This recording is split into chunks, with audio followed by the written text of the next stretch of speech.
Can you guys hear me at home? Yes. Cool. Thank you. So, welcome everybody. April 17th class. So we have like, I think 4 classes after this and then the final. So 5 weeks left of the semester. I believe. You can take a look. Take a look if you don't believe me. But this is this week. We have 1, 2, 3, 4, and then the final exam. So this week we're going to complete the MyTunes project. And I'll talk a minute about what that means. But that's kind of what we'll cover today. And then the next couple of weeks we're doing a couple of interesting topics. Building a mobile website. So if you haven't worked with jQuery mobile, building a WordPress website, or at least creating a child theme and exploring WordPress. So I don't know if we'll build a site from scratch, but we'll look at how a website is put together with WordPress. And then we'll create one of the topics that we always cover in this class is now that we know how to get a database that content is driven from get a website that's content is driven from a database, how can we use a database to register users and to create a loginable database, a database that requires login authentication, right, using MySQL and some other techniques in PHP. And then we'll probably look at some, in the last week, kind of open, we might either look at some data APIs, which are third-party sources of information. And we could look at a few, but there's many websites that publish their content through APIs. Sort of like we get data from our database by making a call with Ajax and requesting data. There are websites that sell data by publishing it online and allowing you, or just give it away for other business reasons. So an example of that would be, what's an example of let's say a server-based API? Google has many, right? Yeah, for all different services. So Amazon, yeah, has many also. Like, so an example would be that you might be familiar with is like Picasa or Flickr, that are basically databases of images, and you can go to Flickr.com and look at their search search pages and find images that way. But as an alternative, you could use PHP to programmatically search and retrieve images from the Flickr database. So that would be that's one example. But there are many. There are business services, business information services that typically sell their services now through APIs, as opposed to giant data downloads. So what would be an example? One is, I forgot the name of the company, but they sell an API to a database of restaurants. So they keep track of all the restaurants in the U.S., every location of every Starbucks in every corner and everywhere in the United States. So if you're building a website that wants to do something in the restaurant market, that might be a good resource, and you don't want to build a whole database of every restaurant. Even if you did, you don't want to keep it up to date. You don't want to have somebody tracking every time a Starbucks closes in Milwaukee and delete that record. So for things like that, businesses typically subscribe to third-party sources that manage that information for many customers. It's a more efficient way of managing information. So one way of thinking about a web-enabled database is information that is directly specific to that database should be local on that site in a database. But in many sites, you're mashing up information that isn't directly applicable to your data that you need to keep. Other people are maintaining it. Sometimes it could be a company. Sometimes it could be a government agency.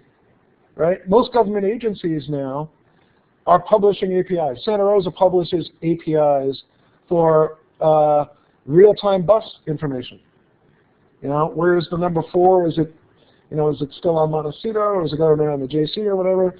So you could actually ping that in a web page and look for that. So municipalities are big API publishers now for public information, for things like traffic reports or road conditions, or all that information that you just don't need.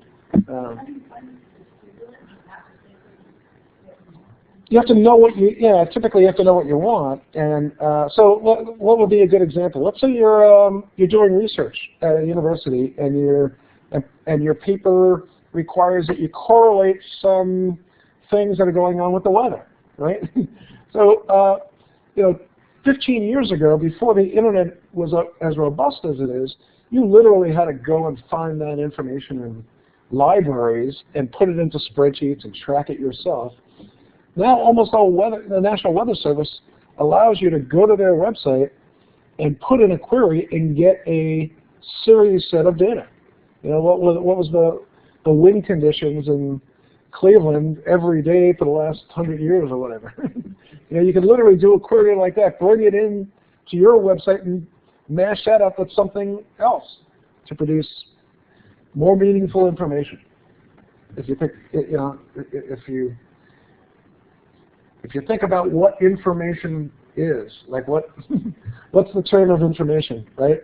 It's taking data and putting it in something that makes sense. And a lot of times that means correlation, taking two sets of data to see if there are any correlations. Right? So third-party API integration is typically pretty important for many sites and becoming more and more important. So that's something we'll do later in the semester, probably the last lecture class. And then we'll have the final exam. The final projects are due on the 22nd as well. Any questions about any of that? Any topics that we're not covering that you want to hear covered? Or anything that you don't want to hear? I think WordPress is something that I've heard from a few students they'd like to hear about. And I think for this class it's very appropriate. It's a PHP MySQL system for building a website. Does anyone know what percentage of websites are built on WordPress these days? Yeah, is it more than 50? It might be close to 50% now. WordPress market share, maybe? I don't know.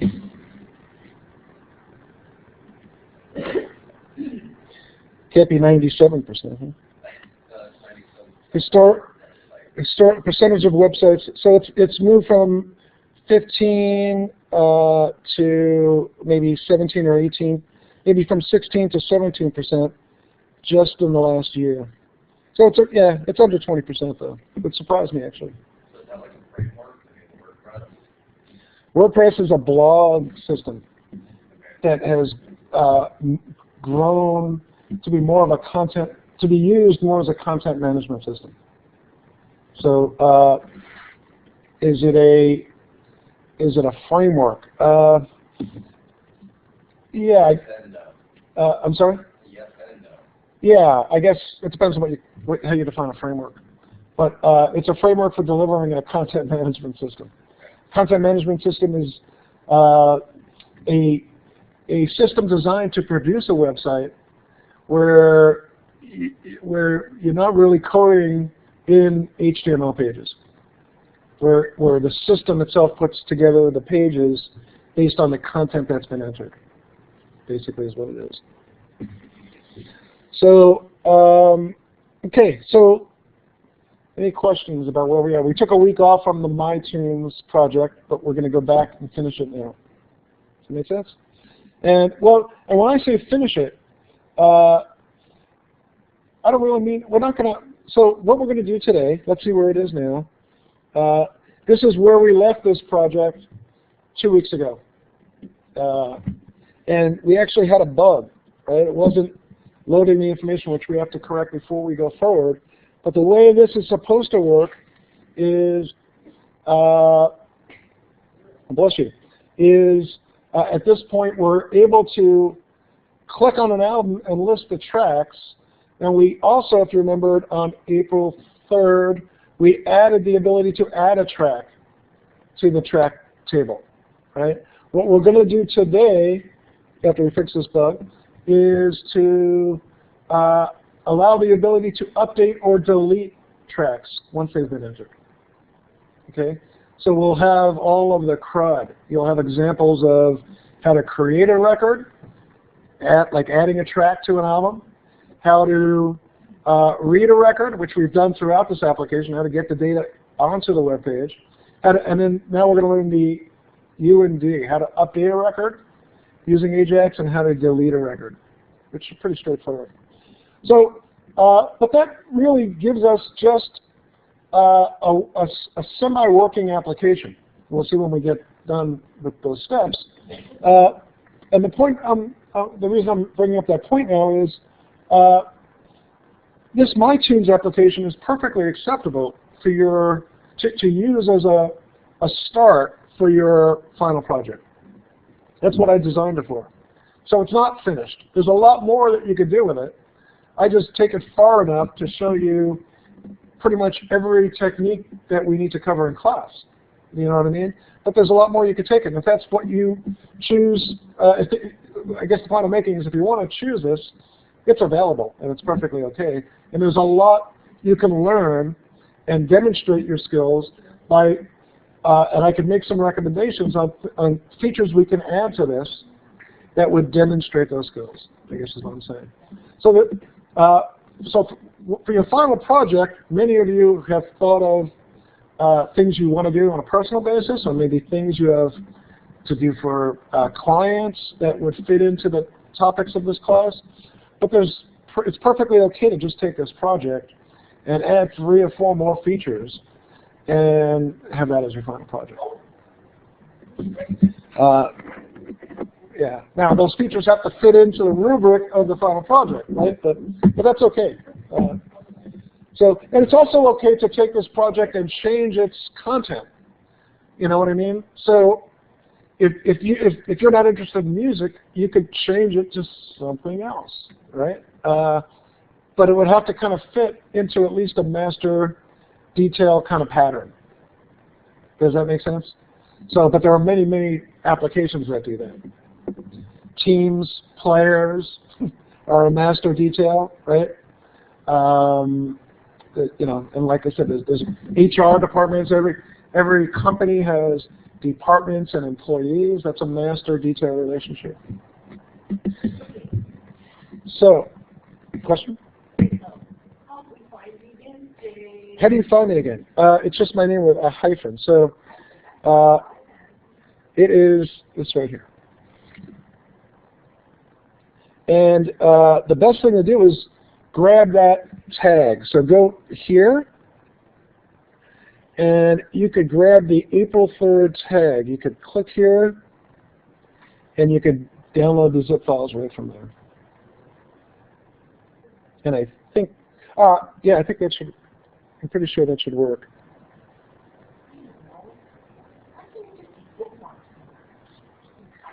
You want me to put, I'll put this on the class thing, not that that might help you if you're not logged into it, but.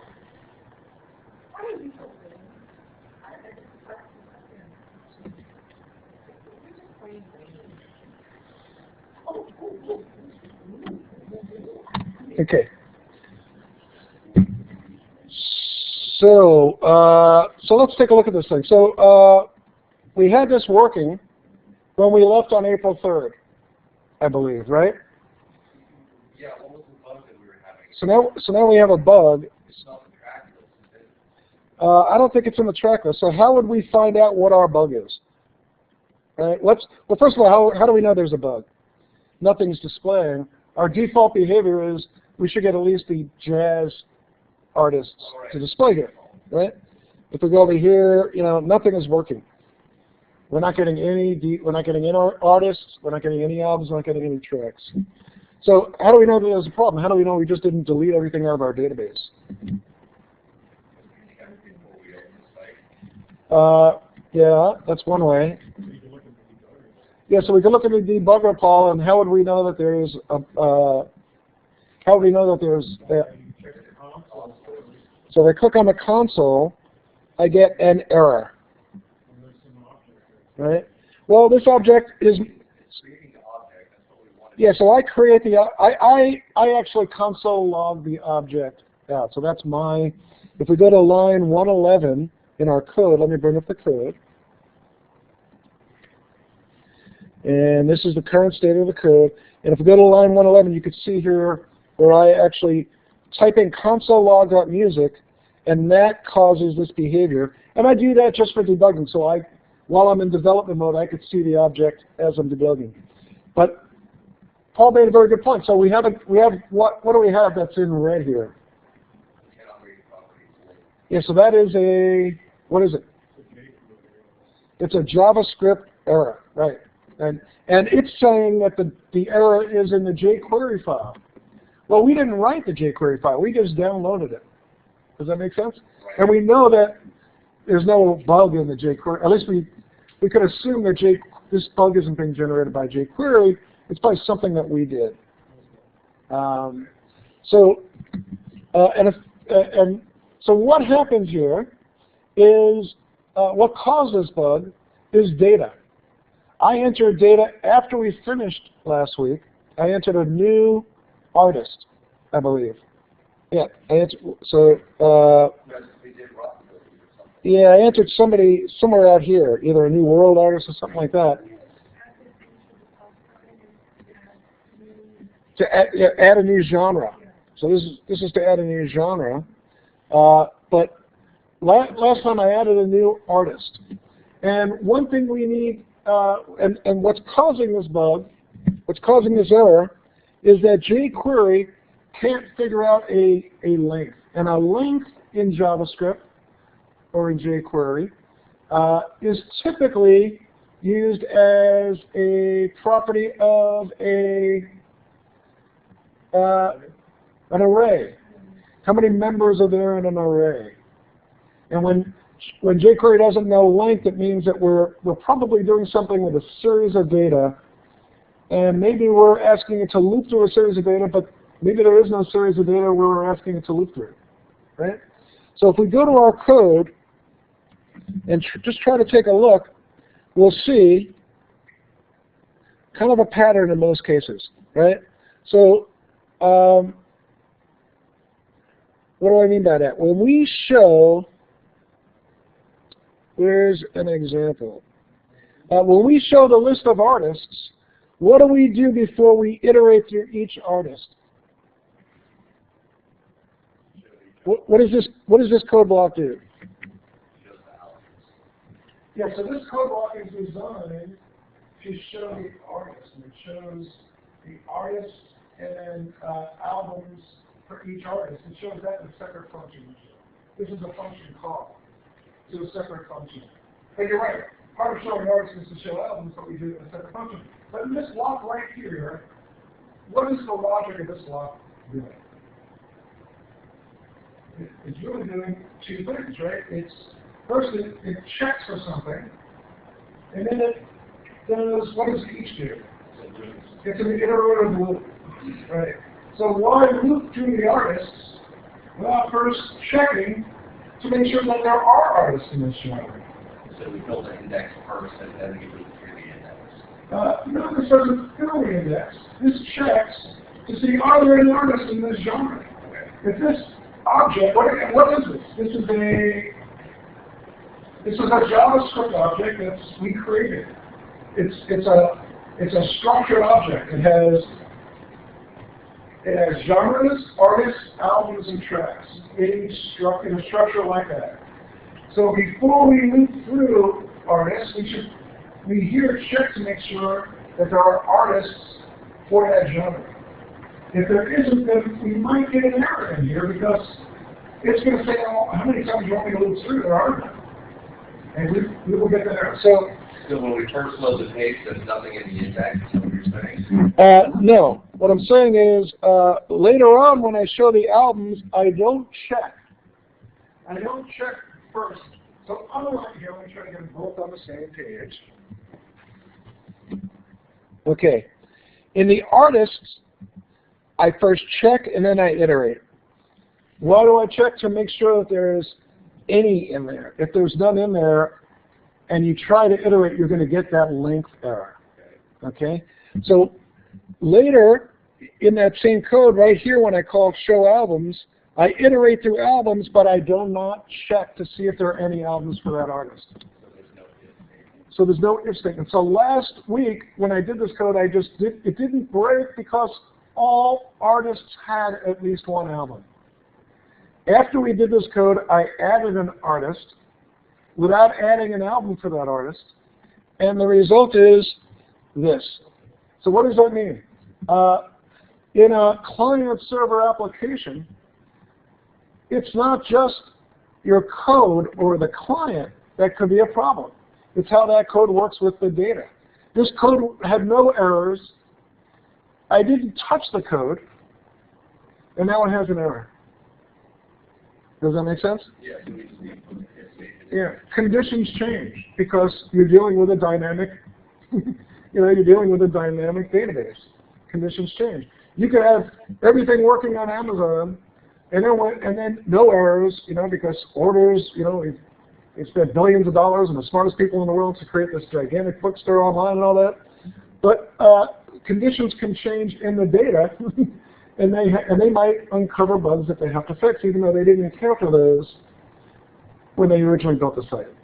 And it could be as simple as running out of supply of books, running out of inventory. You get an error, so I'm sure they're smart enough to fix that. But here, this is what we're doing. We kind of ran out of inventory on these albums for this artist, and it gave us an error. You never want to get a JavaScript error. This is unacceptable. So this is where an error handler would come in. This is where some testing would come in. What you would do typically, if this was a large-scale project with a lot of different modules and a lot of different functions, each function we'd write some testing parameters and test code around to make sure that it's doing what we want it to do. Right? In this case, we just wrote this real quick, and we realized when we add an artist to no album that has no albums, we introduce a bug. So we've got to fix it. So it's easy to fix. All we have to do is test for that condition first. If there are any, we need the genre ID, and if there are any for this artist specifically, artist ID, and if he has any albums, do all this, including put the album content on the page. If not, if there are no albums, it doesn't make sense to put the content on the page. There's no content to put on there. Does that make sense? So we put a big if statement around this whole thing. Don't bother iterating through creating the content for the albums and putting them in the DOM if you first test it and say there are no albums. So now what is this?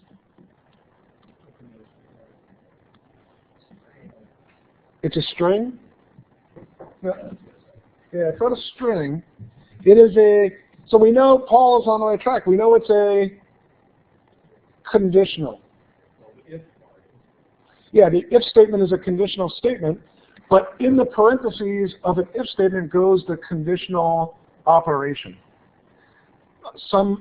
Something that can return zero. It can either be true or false. It can return a Boolean. So typically those will be equative type of expressions. Is 1 equal to 0? If it is, and that'll always be false, obviously. Or is x equal to 0? Here we don't have an equative or a comparative operator. Is something bigger or smaller or equal to something, yet it's still a Boolean expression. Why so?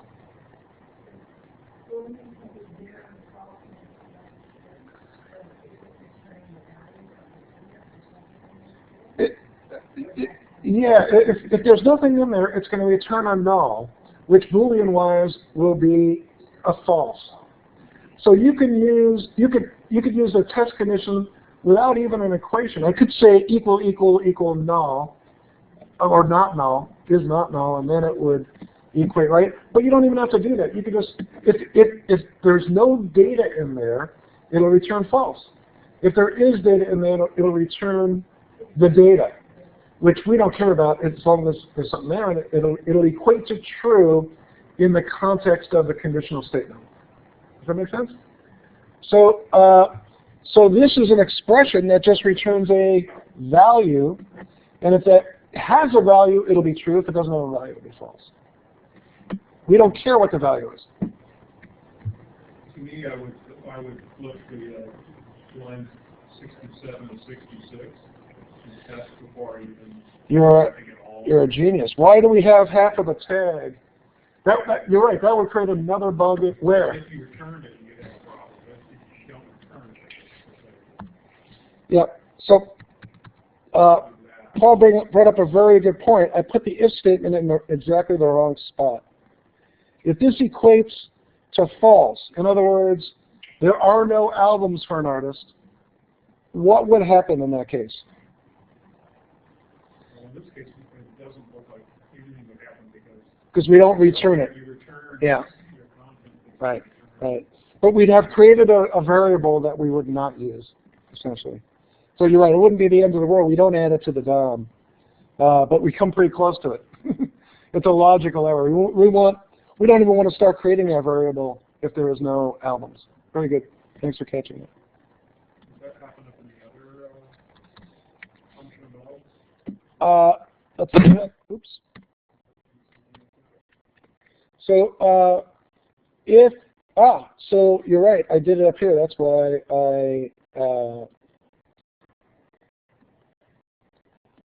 that's probably how I copied it. Right? Probably okay because you're still closing up the tag. Yeah. You're right. You have to. Even if the tag has nothing in it. I think you're right. We need to have that in there. So I did think that through. I just didn't think through the thing. Okay. So if we put this code up and reload our page, we now don't get that error anymore. And I'm sure if we look around, we could find the artist that doesn't have tracks. Here they are. I mean albums. So remember we added the Rolling Stones, but they don't have, we didn't add an album for them. And that was what was causing that bug. We took the undefined out of there last time we covered this too. We took the undefined, yeah. So let's take a look at that. Why are we getting that? I think that is because Show albums, return content is coming back undefined. yeah. Because we're doing it either way. It's coming from this statement. And if there's nothing returned, it's just going to... You should return string or something.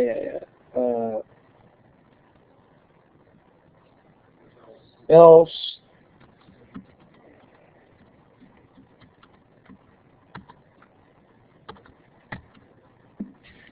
And we should just need a semi right there. Right? Does that work? One extra parenthesis too many? I don't think so. I think that's right. Else. So why are we getting an error? So this goes to that. I need to put that there. Right? Does that make sense? So now if we put that up, and we load it and go to rock, we lose that error. Right? So both of those techniques are sort of basic programming techniques. Well, pretty much everything we've talked about here. How do you know that you've got a bug? You know, when you're working on a code, you should always, generalizing here, but you should always have your debugger window open. Because, anybody could miss something. I mean, having bugs is part of programming. You know, if you have no bugs in your programming, you haven't looked close enough. So, oh, you're not writing okay, right? So, so it's important that while you're developing, you keep this open to ensure that, you know, you might have a bug that's stopping the execution of your program and not know it. And it's like working in the dark. You know, it's literally like working in the dark. It makes a lot of sense to keep this open. Just so you could, or have some kind of tool. It might not be this tool. There are many plugins to Chrome and the Firefox and the other browsers that give you debugging in various different ways. But the debugger in Chrome is built into the browser, and it's pretty easy to open, you know, right there. You can open it in a separate window or whatever. So one thing is the ability to understand when your code isn't working like you think it's going to work, right? The other thing is, how do I then fix it? Well, some of these techniques we just went over are very common techniques. You know, they happen all the time. I'll get to your question in a second. In other words, let's take a look at that. So, you know, just checking, like I said, for the existence of even one element before iterating through a series of elements is just basic programming, is a basic programming technique. You don't have to do it, but if you don't, you're going to get errors. You know what I mean? So you learn over time just to do that in some way or another. It might not be with an if statement. It might be a different way of doing it, but, depending on the case and what it is you need to test for. But typically, before going and finding information that you think is in a variable, you should make sure that that information is in there, especially if you're going to iterate through it, because you're going to get an error. Another thing is getting data in return. So very common technique. We write a function that returns data to another function, and we say this is going to work perfectly if everything works fine. But when we run into an edge case, in other words, we have an artist that has no albums yet, we run into something that looks unattractive on our site. We don't want undefined on our site. It just doesn't look right. It doesn't look professional. So what happens if there is no data? Then you kind of have to make concessions. You have to think through all the possibilities. And this comes with experience and practice and seeing things break and seeing those red messages in the console and things like that. So let's see if I can answer a question from one of our sponsors here. I have this exact coding, but it is falling into the wrong spot on the server when I upload. Yeah, so Calvin, you have an FTP problem. In your, while I have you here, what you need to do is to go into your Dreamweaver site definition, right? Does everyone know what a site definition is and why you need one in Dreamweaver? It sets up the FTP configuration for your entire site in Dreamweaver. And from there, go to the server tab, because you need to reset your server. And I believe your problem is that you don't have a root directory set in your Dreamweaver site definition. So you're uploading the files to a place where they can't be seen and where you can't find them. I think you're uploading them to like the root above public HTML because you don't have this public HTML in there. So you need at least that public underscore HTML, and then you probably also want to put them in a project-specific folder on your site. Does everyone know what a root directory is? Is it a Dreamweaver function? Every website has a root folder, has a root, right? It's the start of the website. It's where index goes, and folders go in from there, right? And sites have an absolute root, and that is supposed to be the absolute root for your site. And if that's wrong, it's going to upload the files to a different place on the server than you expect. I don't think you could see it because you can't see above public HTML. I've tried that, but it's Walker. It's C Walker 1 because you can't.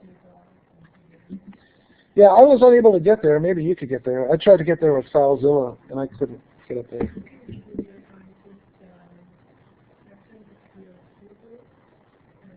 Through what?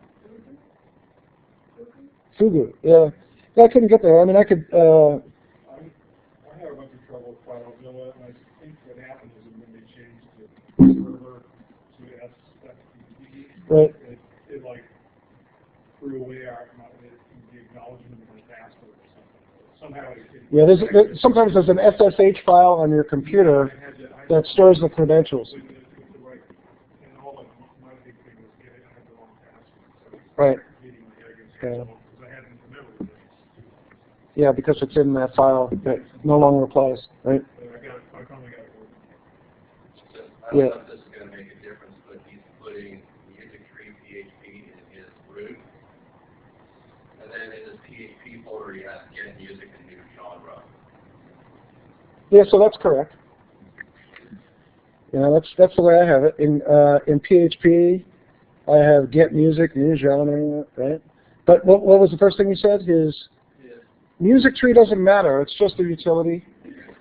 We don't need. It's not part of this project. I added it because somebody. I think that was what you asked for. It's just a display. It's like a utility to show what the database looks like. So, but if all of that is in public HTML, then we should be able to see it. But it shouldn't be in public HTML. It should be in public HTML / CWalker1. So anyway, what you have, April 3rd, my changes on GitHub is 91 lines, man.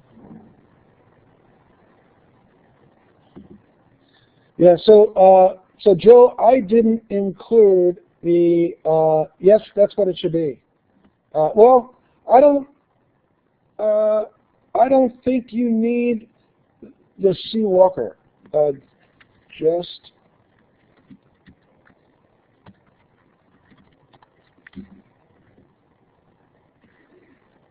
the DB Connect file I never included in the repository. You have to create your own. The data connector.php. So to answer your question, Joe, all right, let's take a look.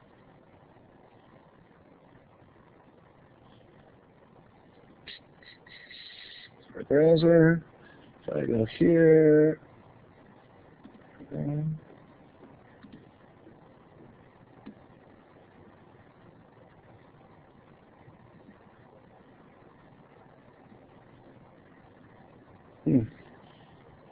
What is the difference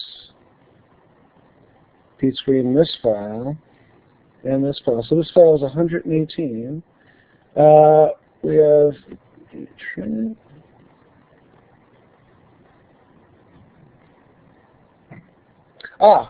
so thanks for bringing this up, Joe. So I have that we already did the new track function, but it's not in the April 3rd repository. So why would that be? Let me see. Right, the April 3rd tag. Let me go to the repository. Let me go to the tag. Let me go to April 3rd.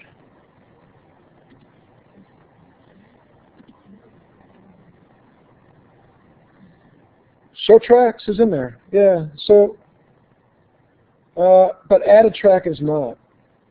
So, I started maybe, my code is maybe a commit ahead because I already have the add track. I thought we did that in class, didn't we? Add a track 2 weeks ago? All right, so let's do this. I have the code. It was right at the end of the class. Yeah, I thought we did, but it's not in the code for the April 3rd tag. So let me show you how to get it in there. I've already have it in mine, and that's fine. What you need is, well, let's go to the commit that created it, right? The beauty about GitHub, anything is beautiful about it, is you could actually follow things, you know, commitment by commitment, right? So if I go to the repository, Okay. See, I had April 3rd that we had to add a new track, but maybe I missed that. So here is the commit that does that.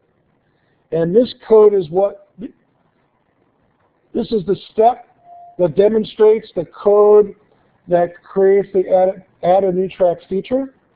I've already got it in my file, but let's go through it, and all of you can add it now, right? So what do we need to do? This is pretty simple. It's just H1 to an H3. That's up to you. That's just a style change. It's not a behavioral change. It'll still work with an H1. So the first thing we do is in our HTML file, to add the add a track feature, we create a block of code that creates a modal, right? A modal window. This block of code creates no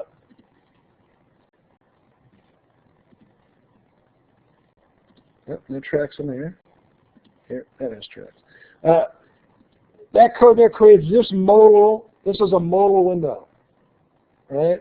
It's a modal window that has a title and an input and two buttons and a little button on the side there. And that code is right here, right there, right? There's our title, add a new track. There's the button that has a little X off to the side. Here is the body of the modal, which has a little input. It's actually a paragraph with a content editable, but it could be an input element, you know, a type text or whatever. And then in the footer we have the close button and the save button. Right? So this modal is in HTML. It's defined as a modal, which means it's not displayed by default, but it's displayed when it's called upon. And we're going to call upon it when we want to enter a new track. So to get that behavior working, you've got to add the modal to the HTML page. And that's what this does right here. And that code is pretty much coming from the Bootstrap Foundation. Right? If you go to the Bootstrap JavaScript capabilities, you'll see that that code is pretty much modeled on this code snippet here to create a modal. Right? So we add the modal to the HTML page. And if we go to the commit, that's the only change to the HTML page, other than, like I said, I made the font smaller in the title because it was gigantic as an H1. Okay, then what do we need to do in the JavaScript program to make this work? Okay, we need to do a couple of things. I think this just deletes a line. I think this just changes from an H2 to an H4, so another style change. It's here that we start making some changes. So we, when we're in our show tracks function, at the top, we're going to actually put a tracks title, right? With that H3, you see that? We're doing that with the JavaScript. And that, that creates simply this, right? And then what we do is we add, here, let's go back. We add the tracks, and the magic is right here, right? This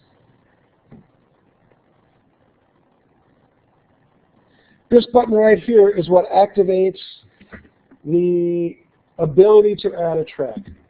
So what do we need to do to add a track? What do we need to know?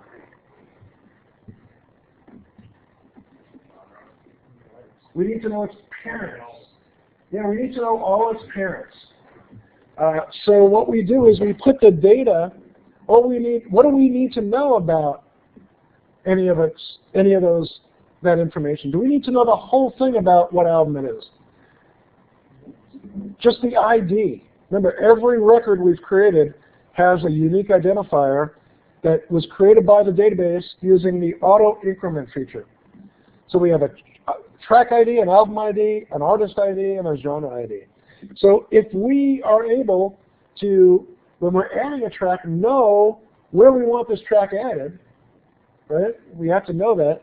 The best way to capture that is to put it in a button that is going to activate the event. Does that make sense? The reason for that is events in JavaScript, we went over this last week, have that concept of this, which returns what was the element that triggered the event. So, so in this button, and all that button is that plus next to the tracks, right? All that button is this thing right here, right?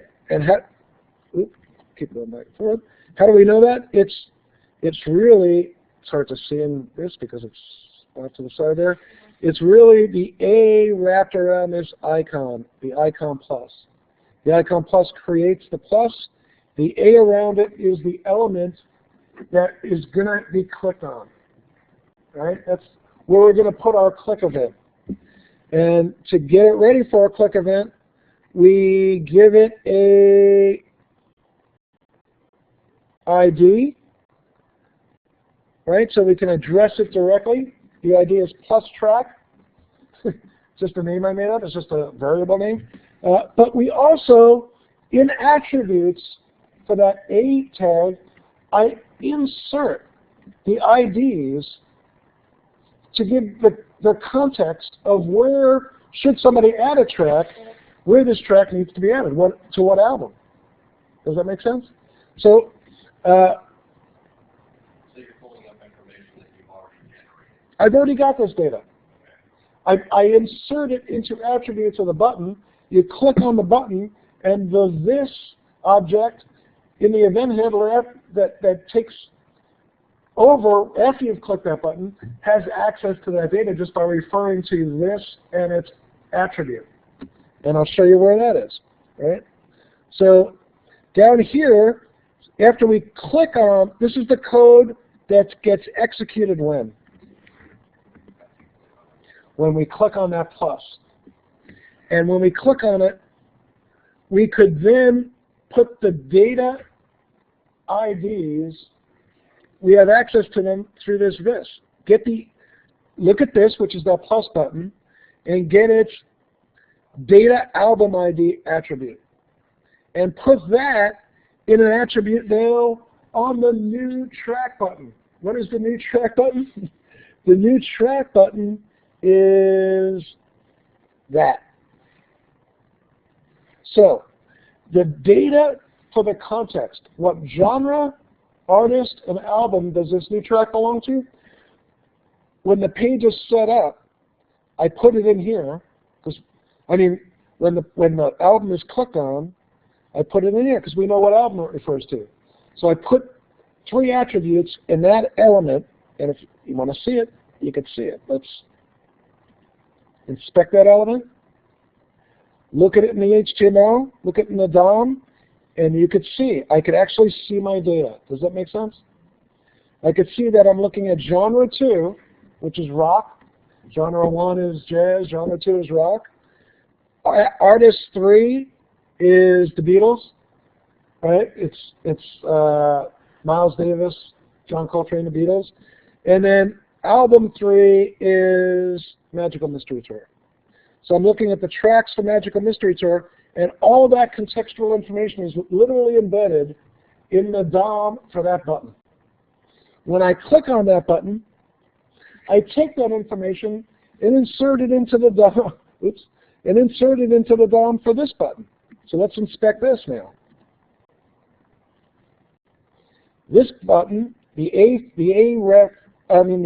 tag for this button, has that information in it now too, 3, 3, and 2. I mean, yeah, it's in different order, but it doesn't matter, you know, because it's the name of the attribute that you're really using as reference, And we still have genre 2, artist 3, album 3. So this allows me to then insert it into the database knowing where it belongs. Does that make sense? You're kind of using the DOM as a placeholder because you have to know that this you have to have some way to tie this set of records to where it exists in your data. And we know that when we open up this, it belongs to a specific album. And all we've done is programmatically get the information for that album into the DOM for that record so we can access it.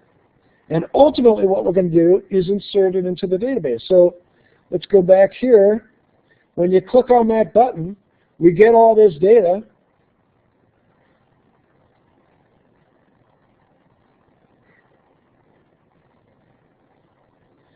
When you click on the plus button, we get all this data. We put it into the new track button, which is the blue button in the modal. And then when the modal is open, we take that data and use it to insert the record in the right place. We have to pass. So here's where we make the call to insert a new track on the server, and we pass it this data.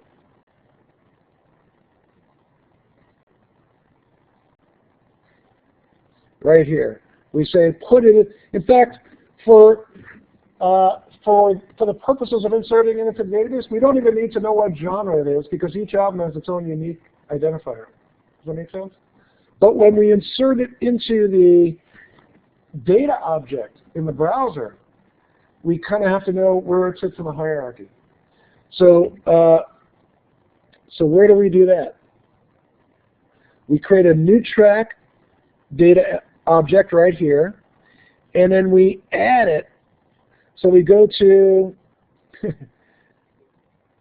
take all the data specifically for this track and put it in a new variable called new track. And the data for this track includes what its album ID is, right? What its name is, what's the name of the track. How do we know the name of the track? We get it from the text of the paragraph that's content editable in the modal. Does that make sense? We take it right out of the DOM from there. And then we have to update our data object with that new track. So we find the place in the data object. We say the data object's named music, and we're going to get music, and we're going to get the right genre ID for music. In this case, it's 2. We're going to then get the artist object of the music object, and we're going to get the correct one. We're going to get the Beatles, because that is going to evaluate to 3, right? And then we're going to go to the object, and we're going to get what album is it, and that's going to evaluate to 3. So we know. So we then know that it's equal to Magical Mystery Tour, and then we add a new object called tracks with the data, which is the ID, and we add that object in there. Now we have a new object in our bigger music object that just represents that track.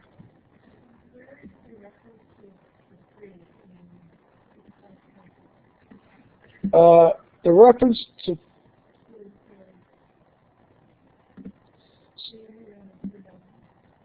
yeah, so how do we know we're on the 3rd album? We're here, I'll show you. Yeah, that's what I'm doing. I'm clicking. So I click on this and I'm getting the 4th album, right? So yeah, so this whole thing is based, it's hard to see on the screen because it's a little big. This whole thing is based on the track listing, pops up when you click on an album. All right, that's just the behavior that's in it. It doesn't have to be that way, you could change it, but it's just the way I programmed it. So you click on an album, it lists the tracks.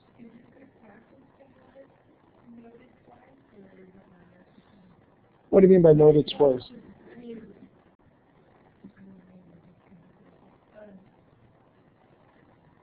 Yeah. I mean, you're obviously going down another layer and looking at the information that's referenced here.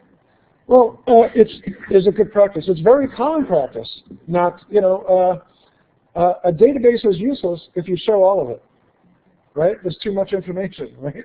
So part of information design is to show the information that the user expects.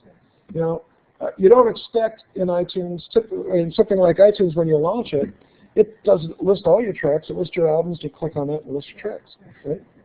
You could set it up to list all your tracks, but for most people that wouldn't be very useful. You know what I mean? So I was thinking more in terms of making sure that you have the three noted under your coding so you know you're on the right track.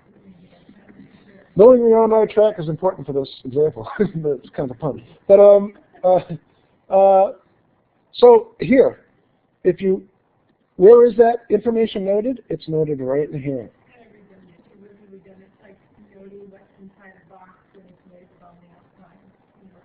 That's right. So here, if we go to our table, for albums, you could see that album number 3 is Magical Mystery Tour, and it was released by artist number 3. Right? So that's how we know that. This information was, all of this information is coming from the database. Does that make sense? So that's how we know it. And how do we get it onto the web page? When we start the web page up, right, we create this big data object called music that I'm listing out in here, right? So here, watch this. I'm going to add a track, right? Let's look at, let's make it simple and go to our first album. And we have jazz, right? So here's our jazz genre, right? So you could see the data on the page, and you could see it in the memory of the browser, right? This isn't the DOM. This is an actual object that we've created that we're using to create the DOM. It's like a mini database sitting inside our browser. Does that make sense? And if we look for Kinda Blue, it's going to be under Artist 1, who's Miles Davis, and under his albums, he has one album, and there's the Kinda Blue album, right? And then we could see the tracks in there, right? And there's 1, 2, 3, 4, 5 tracks, right? So now, if I was to click on this, so now, here, where are these tracks? If you could see them and you could see their titles in there, why are they not showing up on the screen? You know, why is it giant steps? And you have to click it, right? Just because it's in memory doesn't mean it's showing up in the DOM. The JavaScript is what puts it on the DOM, right? If I was to create a new track in here,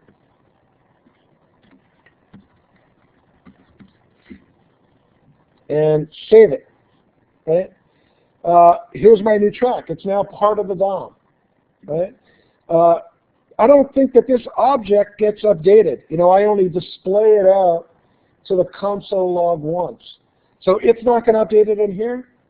I would have to display it out again to show you. So let's, all I have to do is reload the page. So let's reload the page, and we go to, I think we added it to the first album. No, second one. So there's our new track, right? So now if I go to jazz artist, the second jazz artist is John Coltrane.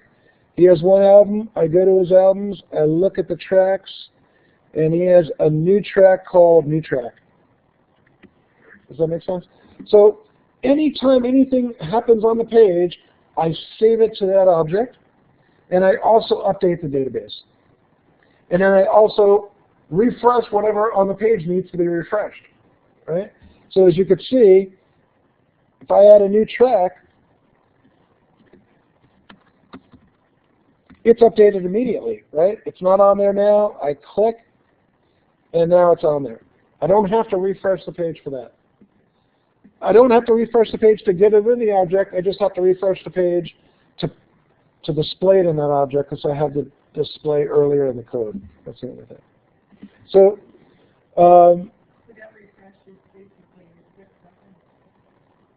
the click button, okay, so what is the click button doing? Here's the click button. I'm adding a new track. So what does it do? Ajax, post, run this program. So it's going to the server, and what is that program new track going to do? Anybody want to take a guess? It's probably, yeah, that's what PHP is good for. That's why we send it to PHP. So if we go down a little bit, and we add this new file, PHP new track.php. And it's exactly what it does. It takes the data that we're sending it through Ajax, right? What is this new track? Well, let's get all the information. It has a track. It has an album ID. The track is the track name. So I need to insert, to create a new track, I need to insert at least two things. The album ID that the track belongs to and the name of the track. Do I need to insert a track ID? Why not? Very good. Right. Takes care of it for us. Do I need to know that track ID after it's inserted? Think about it. To get it back on the page, I'm going to want a track ID, because if I didn't want to edit it or change it, I'm going to need that ID. Right? So in SQL, that's why I know we went through this, because I remember going through this 2 weeks ago. In SQL, there's a really cool feature in the MySQL library.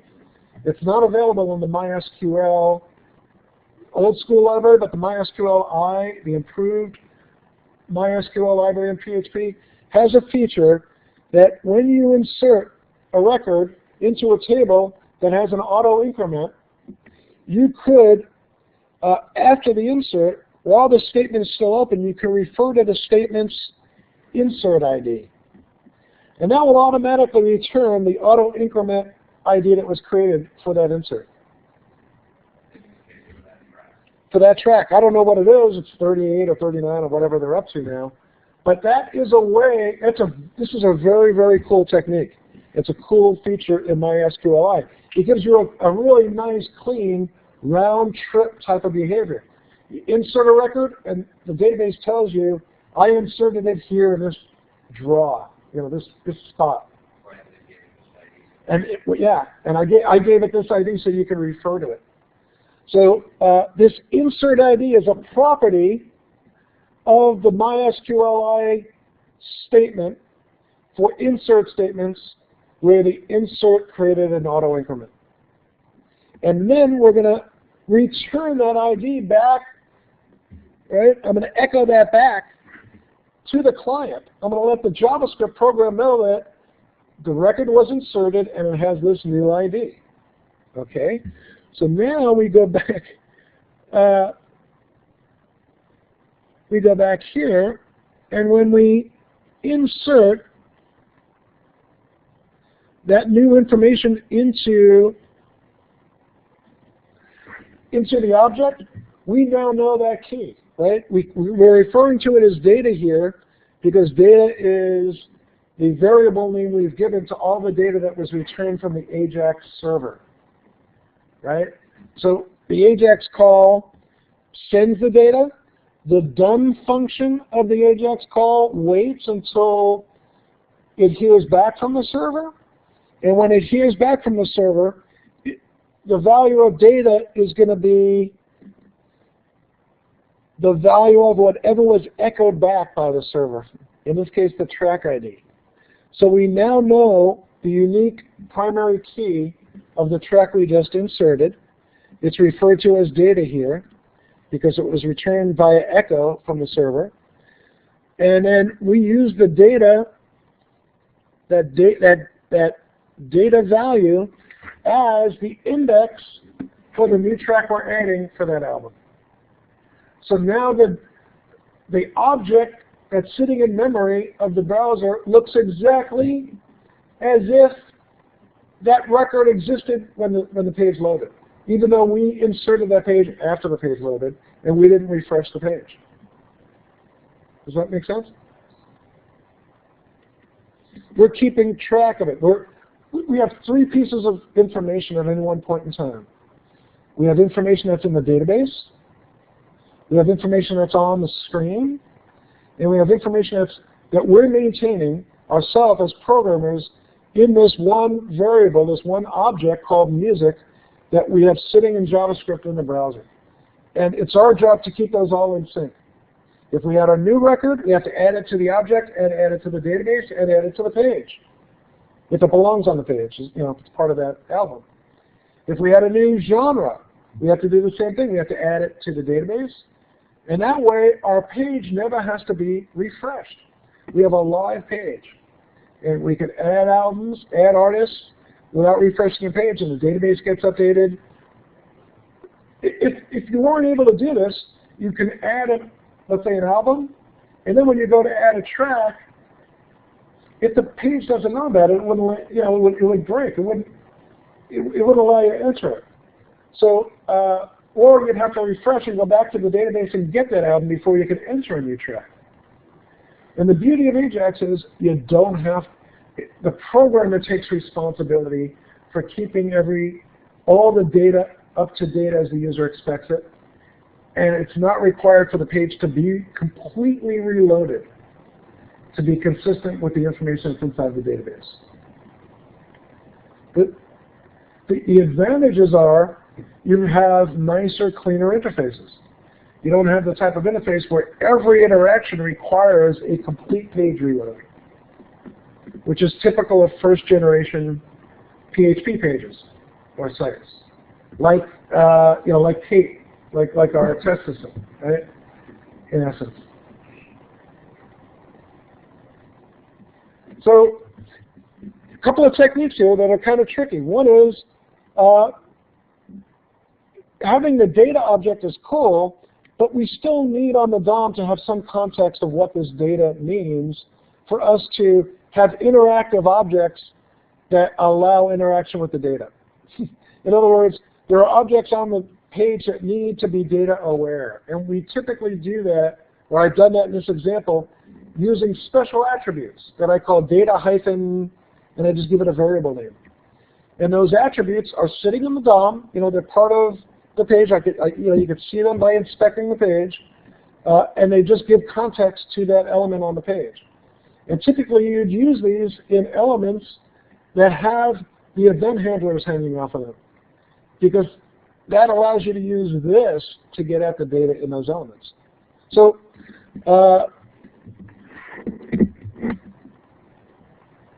yeah, I think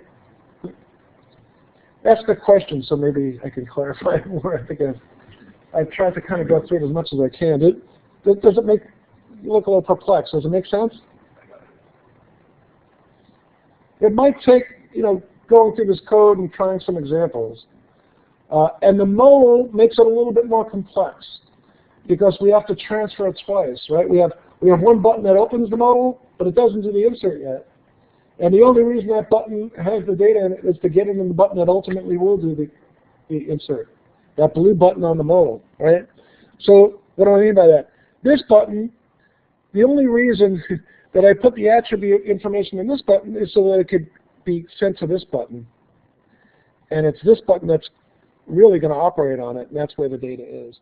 But that button, you can't hard code it because you don't know what album you're going to be clicking on to insert a record into until you actually do it. Does that make sense? You don't know what the user is going to do. He might want to add an album over here. If he does that, add a track over here. If he does that, the data is completely different, right? It makes sense for where we are. We now know we're adding a track to album 6. Genre 3, artist 4, album 6. If we go over here, no albums, no artists. If we go over here, no tracks in that one. Here's tracks. So I click on here, and let's say I wanted to add a track to that album. I would look. Let's inspect that button, and you can see the data for that button now says genre 4, artist 5, album 7. So the whole point of getting that data into that button is that when you click that button, it inserts them to the right place. And if you don't have that data, that button doesn't have the context in which to put that new information in either your database or in that memory object in your browser.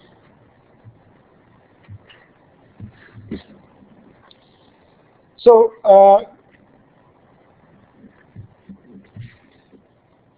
let's go on to the PHP program. That should be pretty straightforward. We looked at one key feature, which is this insert ID, right? So, but let's go through line by line. This line is a debugging line, so we could ignore it. But first, we need our data connector, right? We need that. All that does is have the login information to the database. We've seen that before. And what it does is it returns a connection with a variable name of MySQLi, right? So then I could say, create a new, then I could say first, before I do anything, did you give me a track to insert? You know, if there's no data here, I have nothing to insert, so I'm not going to do anything. Does that make sense? If there's no track coming from the Ajax client, just ignore the request, right? Everything else is inside the if statement.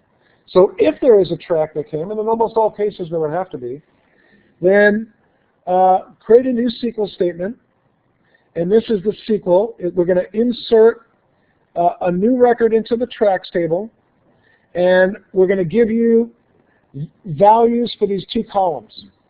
What is the album for the tracks, and what is the name for the track? Remember, we don't need a track ID, it'll be auto-generated. And we're not going to tell you what the values are yet. We're just going to prepare the statement. Then we're going to bind the parameters to that statement. So this command takes the values that came from the client, which are, they came through the post, which is the album ID and the track, and it binds them. It binds this one to the first question mark. It binds the second one to the second question mark. And the IS stands for integer string. So expect this to be an integer, and expect this to be a string if it's a string. So this is a very good way of using SQL or PHP because your data, you can't see the data. If you pass the data as part of your SQL stream, people might be able to see it on the network. But if you bind it by using post variables, which never really go over the network, it's a safer way of inserting data without anybody being able to see what you're inserting.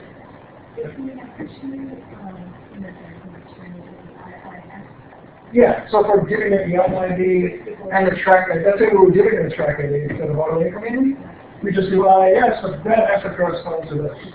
And that has to correspond to the number of questions. Okay, one more question. If there is a blank in the track, you enter in a space. Right. If you put a space, it'll be a string of one space, and you'll have a track with one space as its name. Yeah. So a space is a string. And if you put nothing in it, does that put the track? Let's see what happens. That's very good. In another class, I started doing some of the checking there was a no in the student. I don't know. Maybe let's. The best way to do it is to test it. So let's go. Best way to test it is just to test it. So let's go over here. Let's add a new track to Catch a Fire, right? And it's going to have nothing in it, right? No. I just deleted everything. And when I save that, I don't think it added a record, right? But that's because the JavaScript stopped it. So let's, just to make sure, let's go to our tracks table.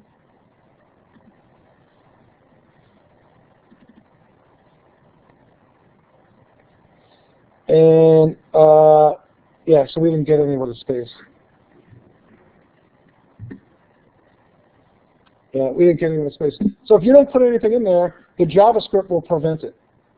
No, it's the PHP that's stopping it. Yeah, it's the PHP. So I'm sorry, it's right. This is the PHP. My guess is it's getting caught here. It's posting it. It's sending a value up there, but there's no value. So this is evaluating as false. and it's just closing the statement without doing any of this.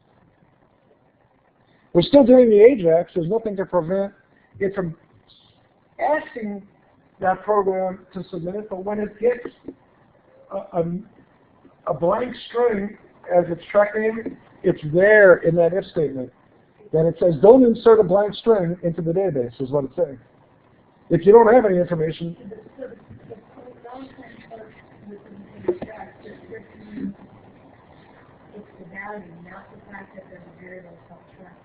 correct. It has to have a value in it. It's the same thing with JavaScript and PHP.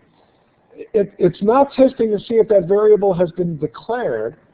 It's testing to see if there's a value in that variable. And if there is not, it'll evaluate as false if there is no value in that variable. So what you get all these ways is a null value. Yeah, no value will return a false, a Boolean false. I'm sorry? Let's try it in space. All right, let's try the same thing. Go over here, add a track, and we'll just literally add a space in. And now I think we have a record, right? And now if we go here, and usually you can't refresh this, but maybe we will. Maybe not. It's going to crash. Oh, there it is. So look, it didn't really give me a space. It gave me some wacky thing on the SQL workbench thing, but I think that's our record. So it equated a space with, I don't know what that is. I don't know why it did that. But it did take the record because that evaluated as true in the PHP right at that line. Right here. So another good practice, right? Why insert something that doesn't have any data?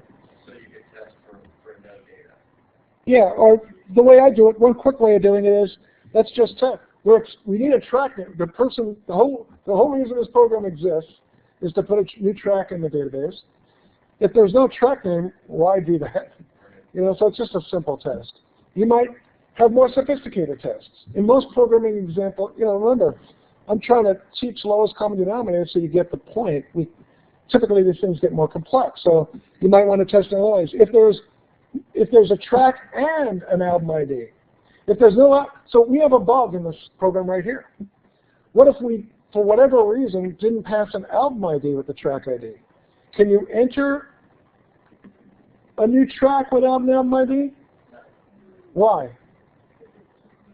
Because the foreign key constraint ensures that every track has to belong to an album. We designed that in our database using a foreign key constraint. So yet in our program, we're not testing for that. So if somehow, somewhere in those data elements, and somehow something gets mixed up, and this program winds up sending a track without an album ID, we'll get an error. I don't know what will happen, but the behavior will be unexpected. We'll have thought we inserted something, and we have no way to test whether it got inserted or not, other than that we didn't get an insert ID. We probably got an error back from the SQL. So just there, you could start to see some better practices than what I'm demonstrating here. In every SQL call, check for an error and allow for a way to return that back to the client so he's not in the dark if you aren't able to do what you asked him to do. Part of a client-server system is a set of checks and balances or trusts to say, I'm giving you this information insert, but what happens if you have a problem? Let me know. You all use systems that have features like that. You get feedback if something doesn't work as behaved. But we don't do that in the system here. We do it partly. We check for the track name, but we don't check for the album ID. So we could have introduced a bug. Okay? But the point is, I'm trying to show how to think and work to encode these things as opposed to think of every possible bug, because these examples would get overly complex and meaningless to you if we coded them to expect, for all cases and circumstances. In other words, there's simple applications used for educational purposes. But a real-world application would do all of it, would typically do more tests than these.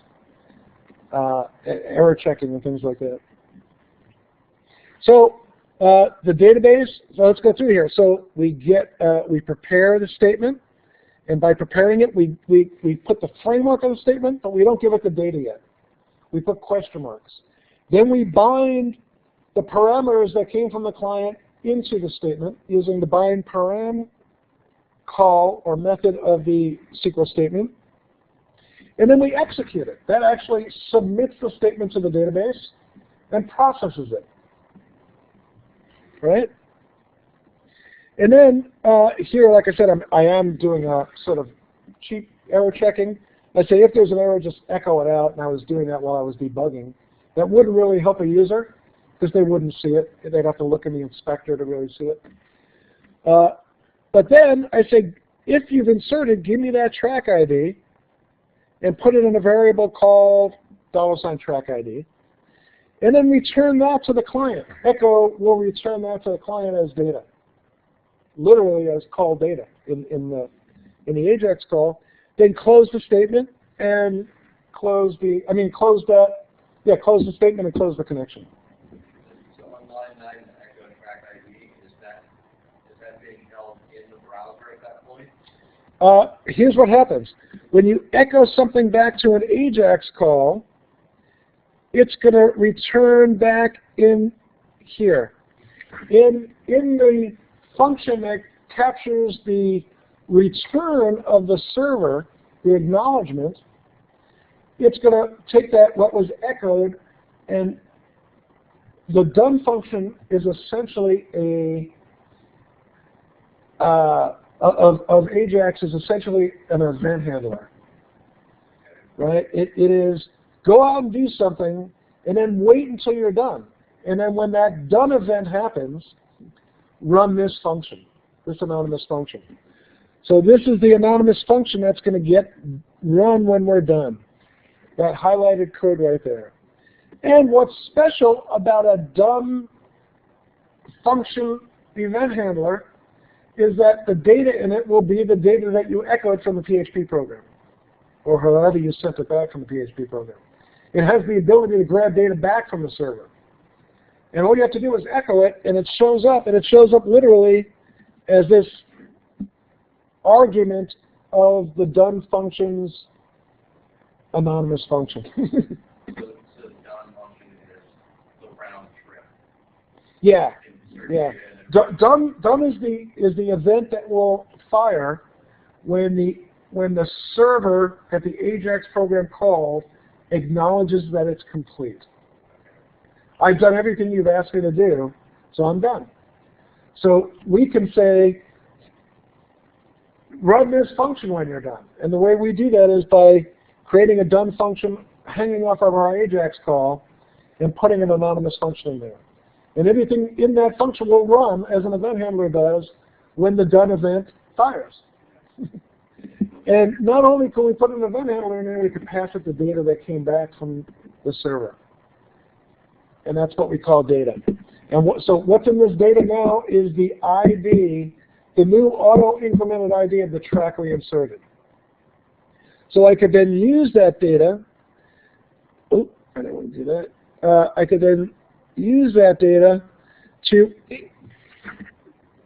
I could use that data as the index to add it to the object, so the object now has the right primary key that corresponds to the primary key in the database.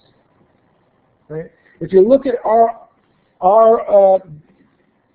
object, our data object in the database, which we call music, every one of these indexes corresponds to the identical index in the database.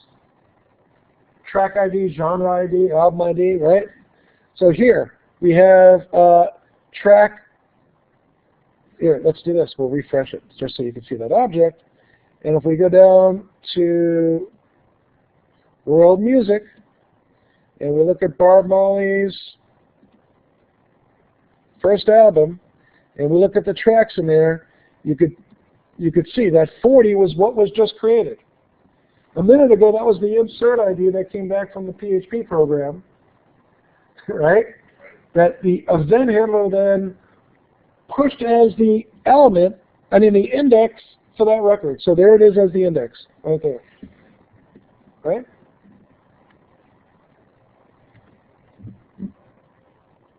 So there's a lot going on. The reason this is kind of the core of this class is how do you use a web page to allow a user to enter data, get that into a database, and then acknowledge that that happened and update the page appropriately. This technique, as I said, there's a fair amount of data moving around, and there's functions inside functions.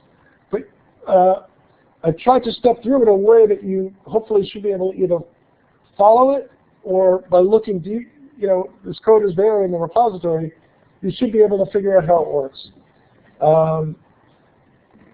The main technique, like I said, is that there are 3 pieces of information that have to be in sync at all times: what the user sees, what the browser keeps track of, for the information that the user might not be seeing right away. The browser keeps track of the tracks even if they're not on the page. They're for an album that the user didn't click on yet. Right?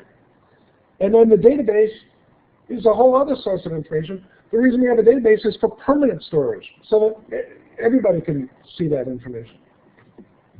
So keeping all those in sync is, and for every interactivity, is an important part of this concept, this technique that we're learning. But like I said, the advantage is cleaner websites, easier, more intuitive websites that don't require as much network and server calls to accomplish data input and data updates. Okay? So I think I've now caught us up to exactly where we left off 2 weeks ago. Now we're going to start doing the ability to update and delete tracks within an album, which is a little different. But we'll take a break first. So we'll come back at 20 to 9. And I'm going to... Can I ask a quick question about You can. that PHP call again? You can. The done function? Yeah, let me go through that. Let's see. It works after it paused in debugger first.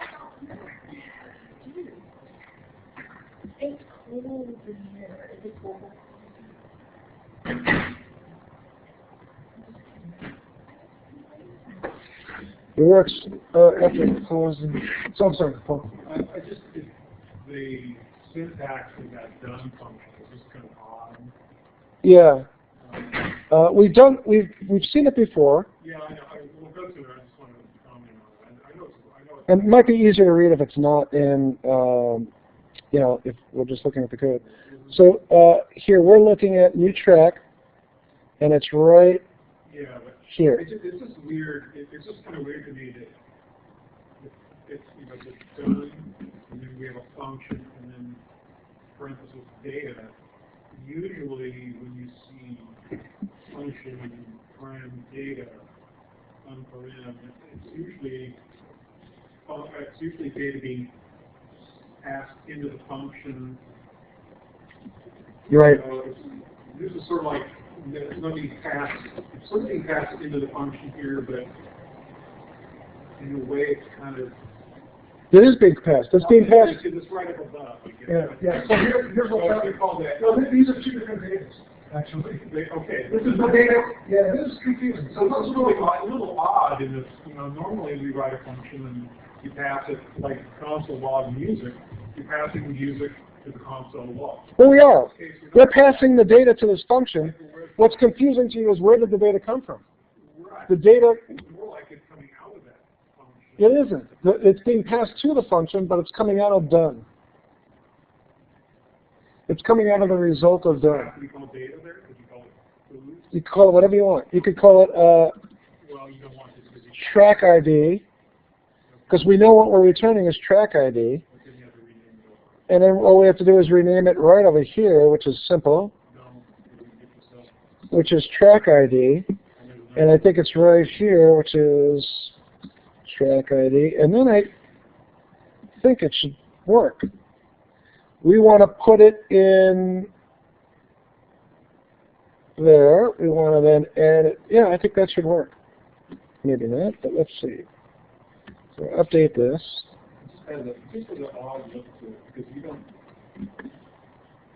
So I get these tracks. I add one. Start by start. And yeah, it still works. Yeah, no error message. So yeah, it doesn't have to be data. It is whatever was returned is going to be inherently available and done. And if there's more than one, if there's a complex object returned, you have to use JSON to send it over in PHP, and then JSON and JavaScript to take it apart. You got to unstringify it. Right, but in this case, it's only one variable, so I didn't bother using JSON. If I was going to do that, I'd have to say that the data type, I think, it would be JSON. And we do that in some cases, right? We do that when we get the data, right? So, yeah, so we've used this before, this done function before, right?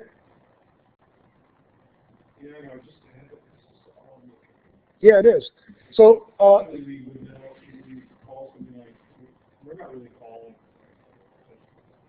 it's an event handler. So you're right. An event handler is a function that you don't explicitly call. You would explicitly call. And done is the event handler that's called implicitly when the server that the Ajax call tells us it's complete. And that creates an event. And an event contains data. And we just happen to name the data in that function. Yeah, it is kind of weird, but it's inherent with the way Ajax works. And there'll be a better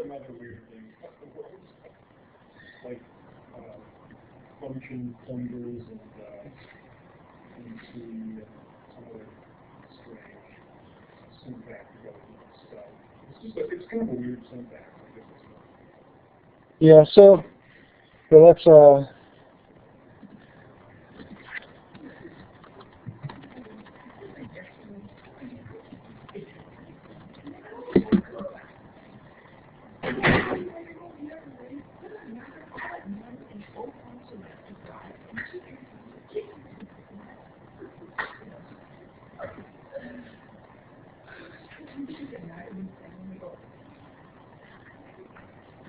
yeah.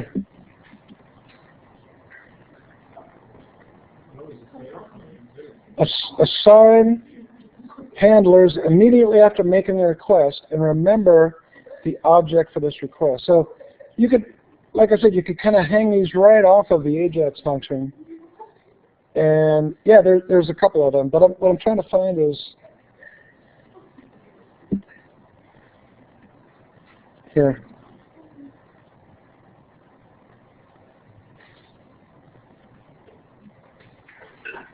Yeah, so it does look kind of weird, but the fact is you're not calling function, you're allowing the event handler to call function. The event handler has data that was returned from the server, and that's available inherently in that event handler. And you could pass it to the event handler function that you call, the anonymous function that you call.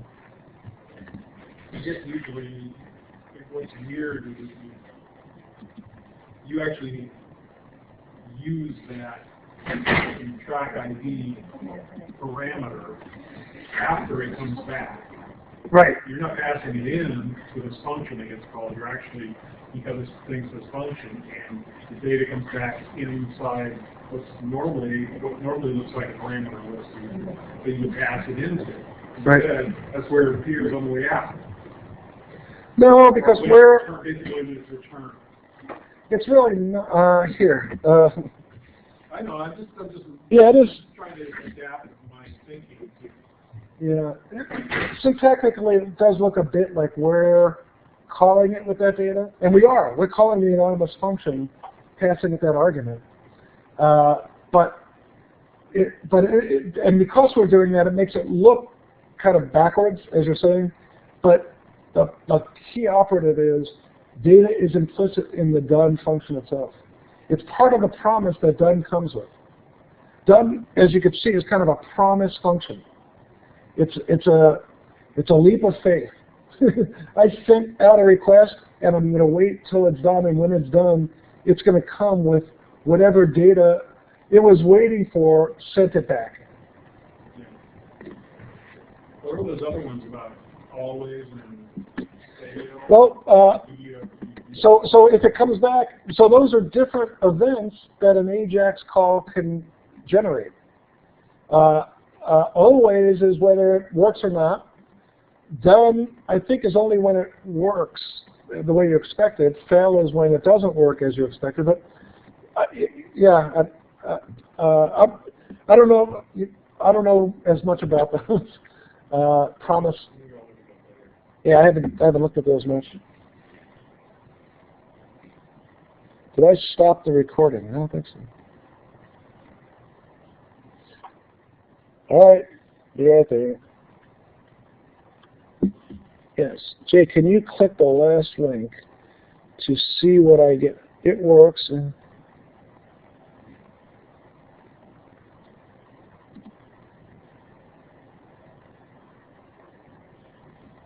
Yep, looks like it's working. At least at the April 3rd level. So it doesn't have the list tracks yet, but it looks like it is working, and it looks like it has an add a genre. So, yeah, like I said, Cal, you had a FTP problem, and like I said, I think you fixed it.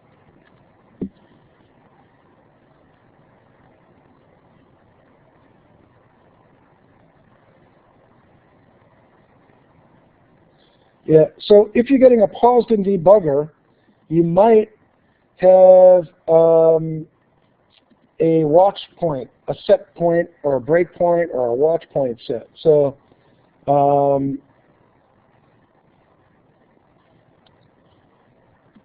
it's pretty complex how you would do that, so I don't know how you could have done that without knowing it. But there are ways to set watch points and pause your JavaScript in the debugger.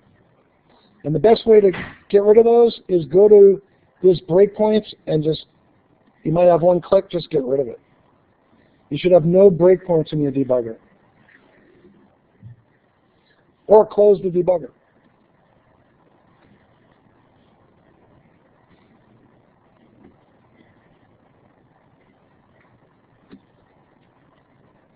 So I don't think I paused the recording, did I? Yep.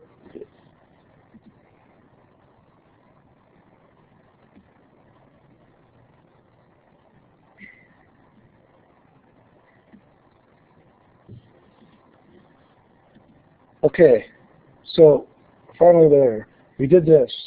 Now we're going to rebuild the track list as an interactive grid.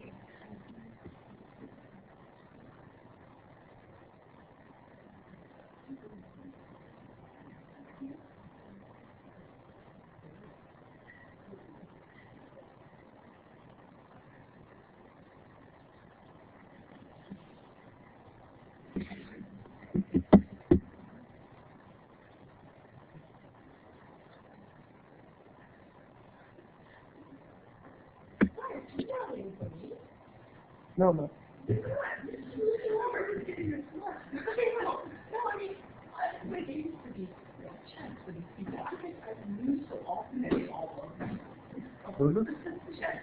I play chess, and I lose so often. You play like online chess? Yeah, people all around the world. For money? Are you good? Are you good?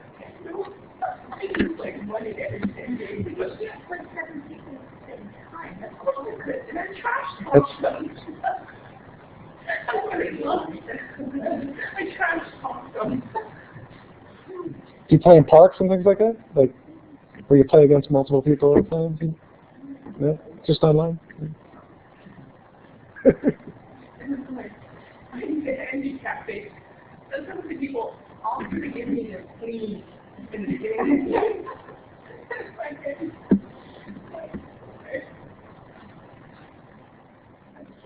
Okay, so let's get going. So the recording is on, so I don't have to start that. Everybody's back. So now what we're going to do is we're going to put a little button next to each track. We're going to put actually 2 buttons next to each track. One to update the track and one to delete the track. So, and we're going to do a little bit more to this display.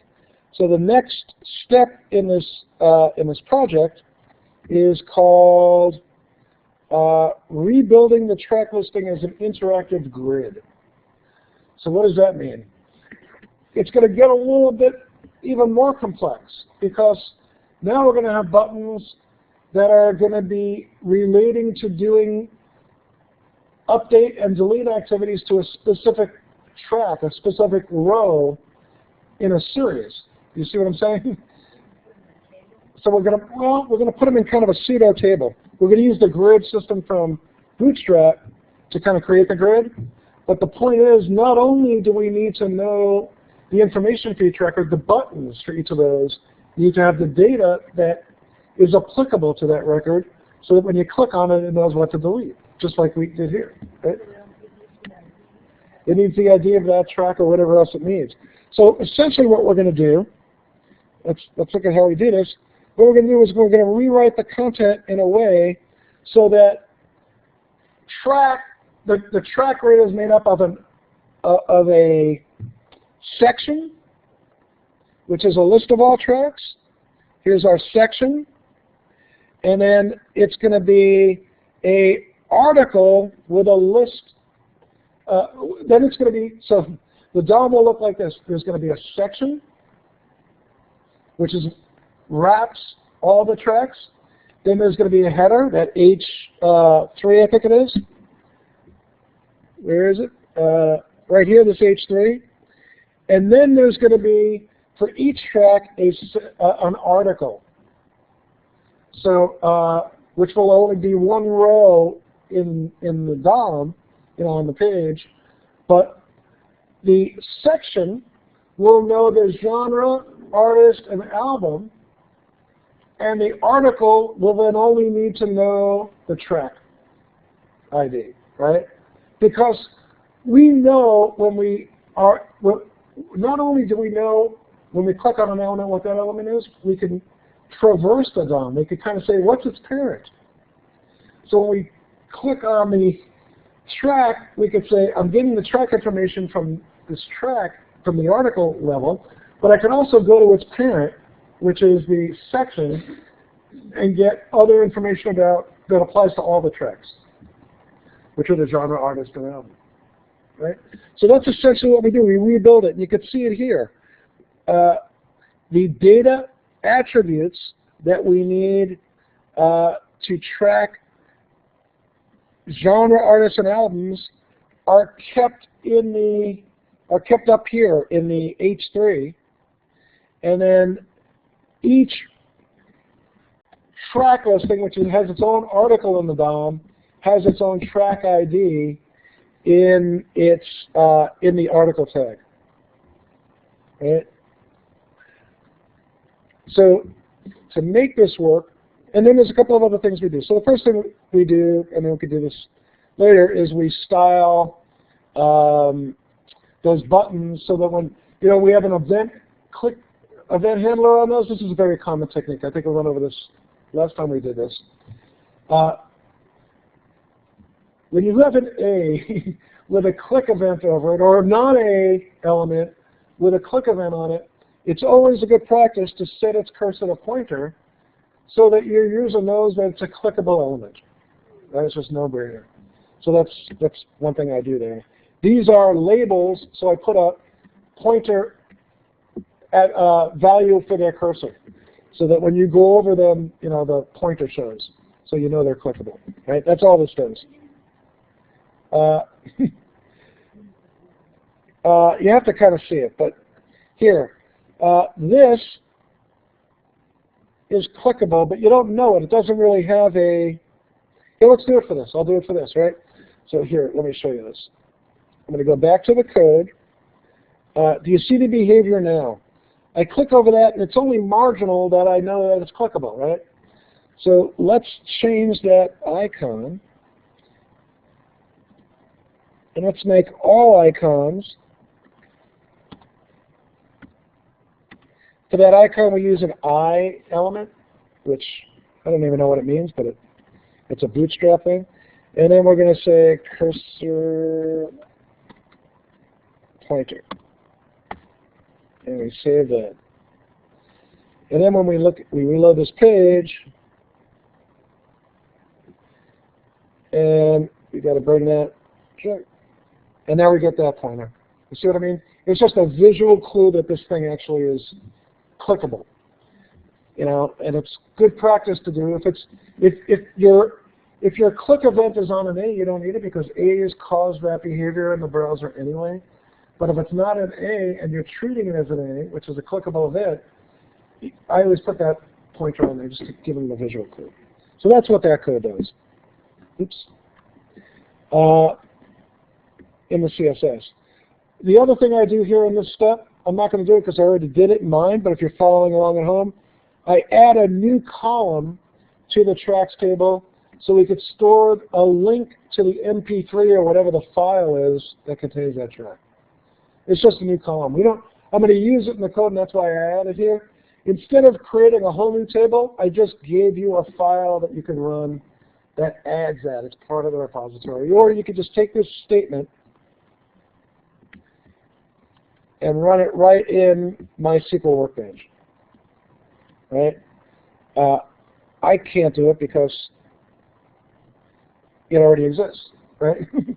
But all you have to do is run that statement, and that'll alter your table and add a column so you could store a link to the audio file for that track, right? Any of these be more, would it be better to carry these as stored procedures?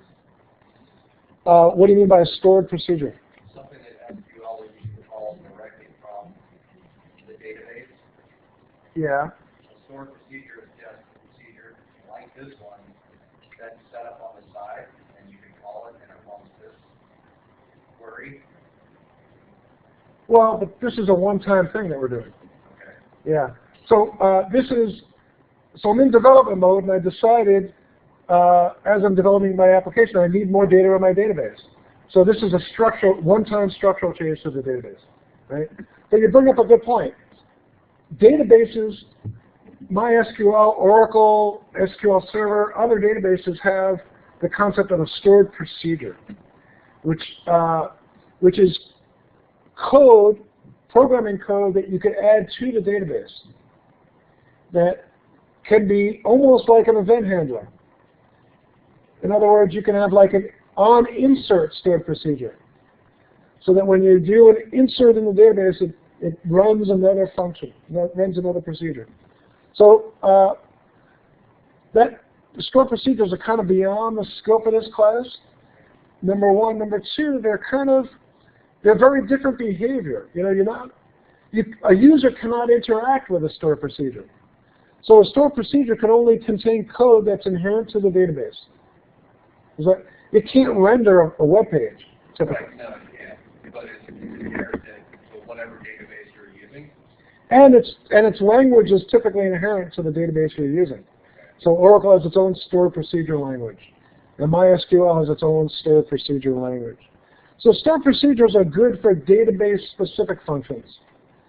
For example, outside of what the user is doing in Amazon, banging away and ordering books and checking their orders and all that, there's probably a lot of other functions that need to happen in Amazon. We only have 3 left of these books. Order more, right? We don't need a web page for that. We need a program, and that program, all that program needs is the data that's in the database.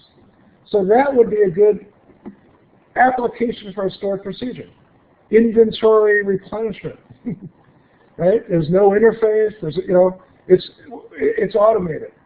It's not very good if the project manager has to approve every inventory replenishment, right? Because the database, it's good for a database that has to just do something. That's what really store procedures are for. They're not as interactive programs as what you can get in PHP. There's no way to render a database, a website. There's no way to respond to buttons and things like that. They just do something under certain conditions. So, like I said, it's beyond the scope of what we're talking about, but that's the definition of a store procedure and typical ways you would use them. But they wouldn't be useful for this type of application.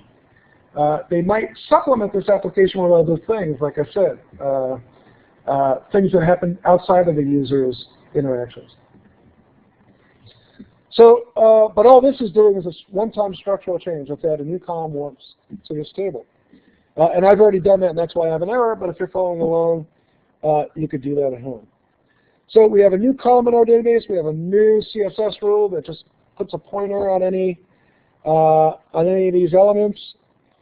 The key part of this step is we're going to re-engineer what that track listing looks like and how that track listing behaves.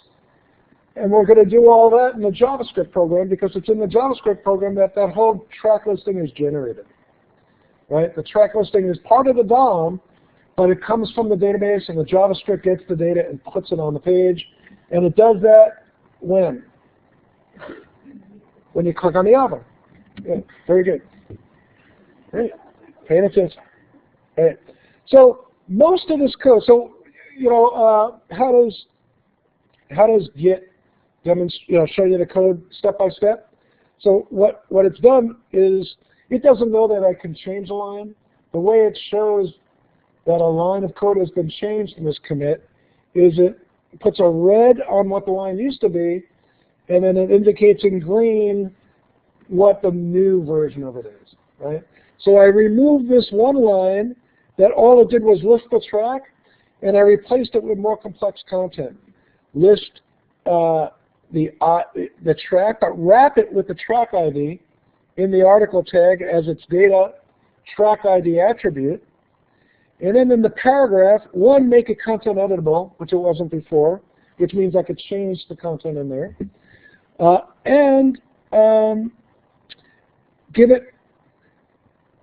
Do I give it an ID so I could identify what that data refers to?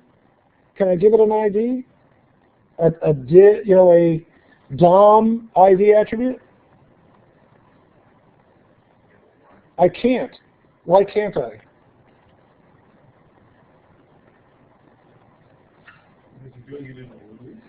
Because I'm doing it as a series.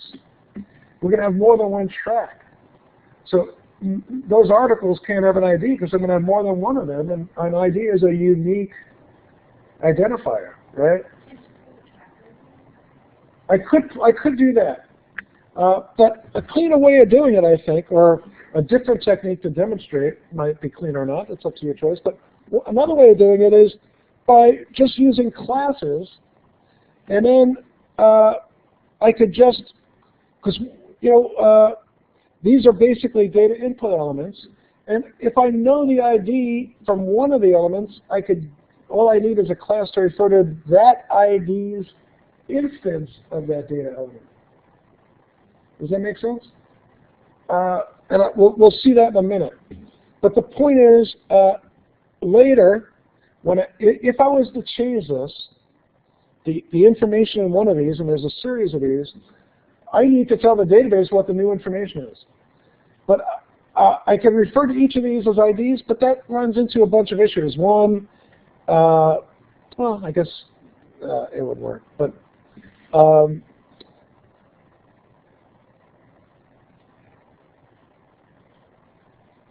let me, so it's down here that you'll see how it works. So this is where we create the DOM, and what this code does is add the click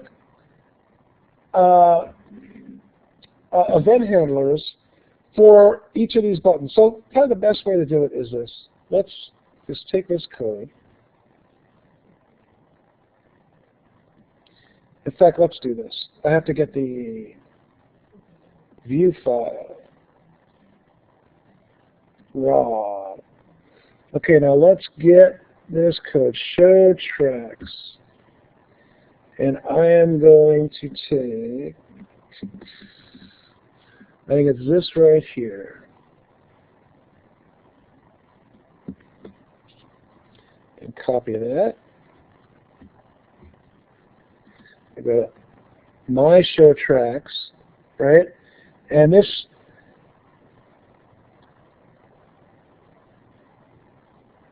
for each track, so this content here,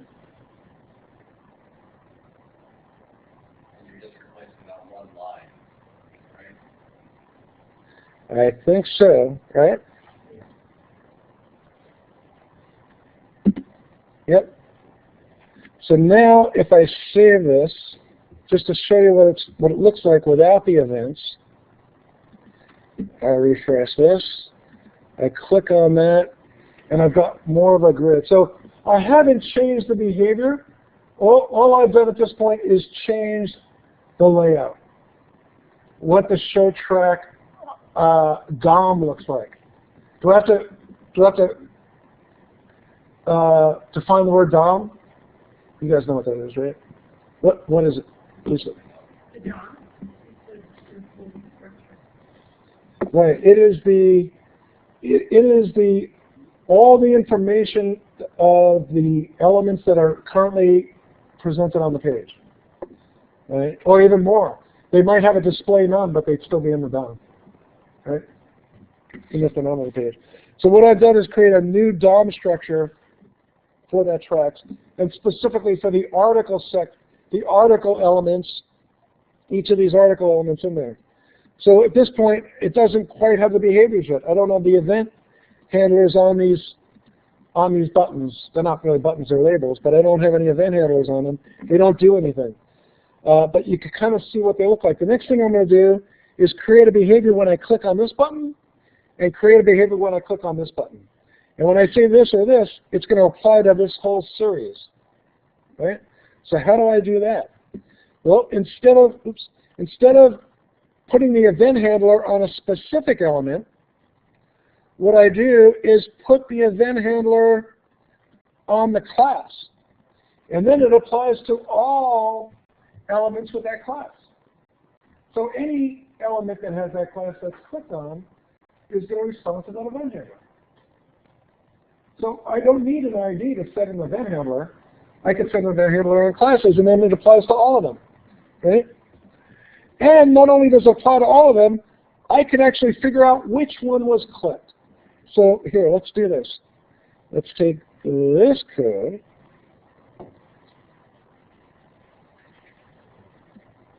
And this goes in show tracks right before the track HTML. So let's go, I think it's right before the else. So I think it goes right here. Right?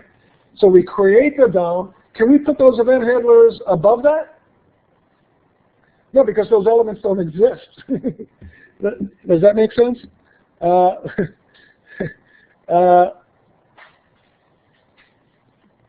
Here, this one line.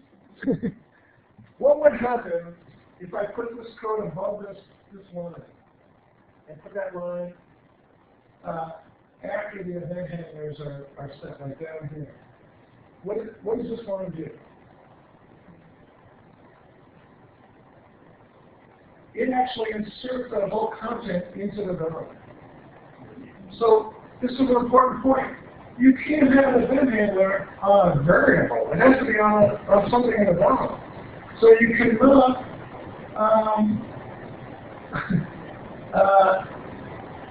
you have to create, this is just a string at this point, but unless I do this, I can't create an event handler.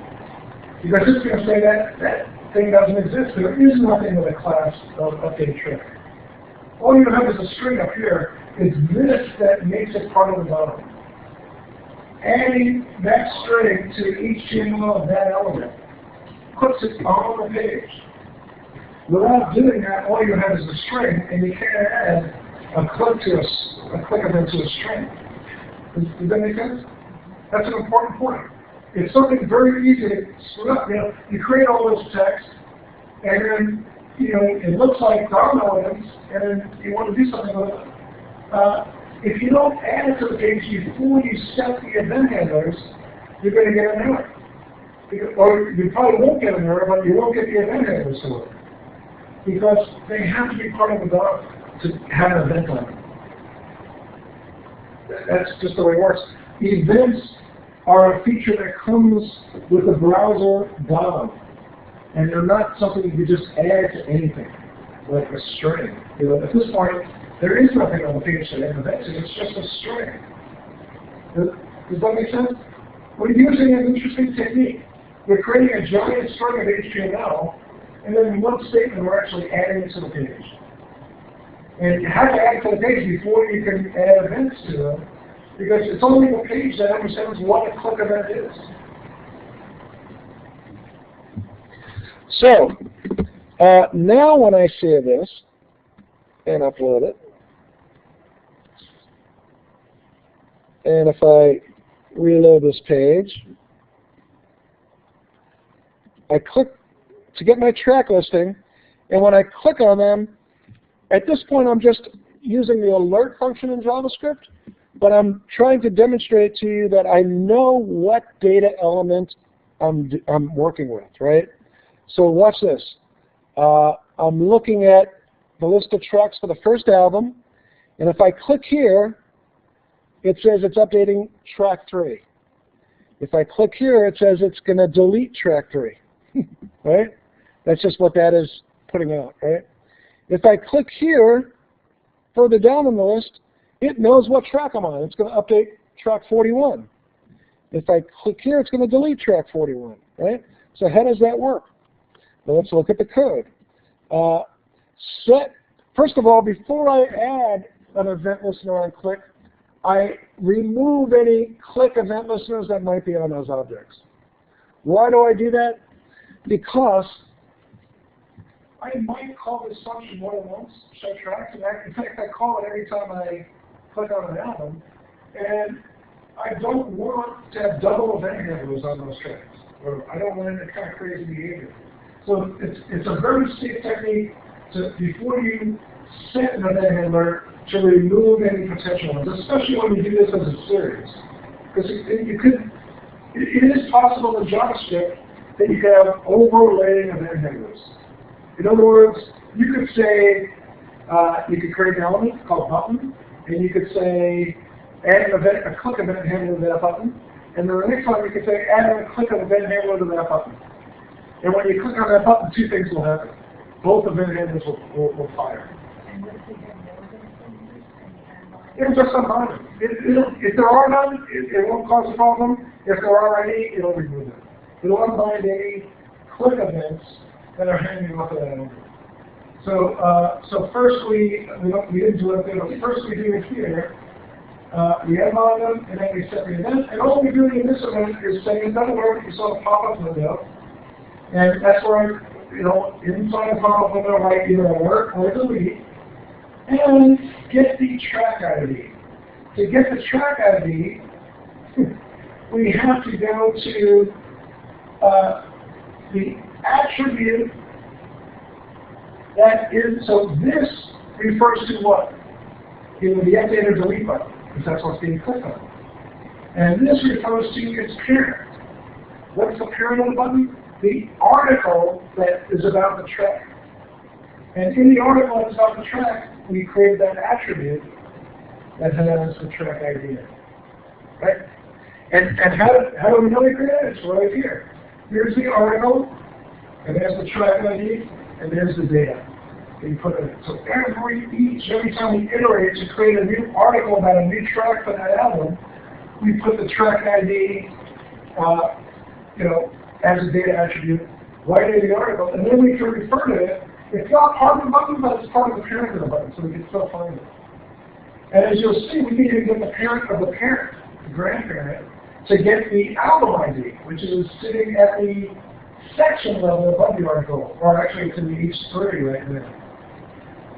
The H3, which is the thing you can click on to add a new track. So this is sort of how you create a data grid. You don't have to, you could, as Carly says, you could put a specific ID in every button, but I think it's a little more intuitive to use classes and these data attributes. It's, you know, they both work and they're both finite, but this gives you, in some ways, a little bit more flexibility.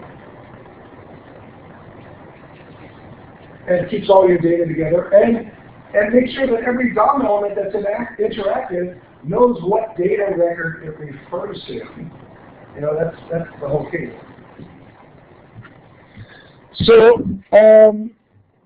but right now we're at an interim step. The thing doesn't do anything but open a pop-up that says, what did you click on? But that's an important point. You know, the buttons have to know what they represent. Right? So let me show you that again. The buttons at this point are at least smart enough to know what they represent. When I click on this, it's going to know that it's going to delete track 2, and when I click on this, it's going to know it's going to delete track 3. Right? And from here, it should be pretty easy to code how to get to that track and how to do what has to be done. Right? So at this point, I think,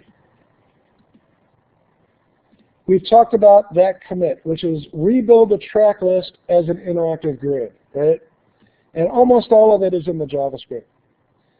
This little piece here, I'll just add,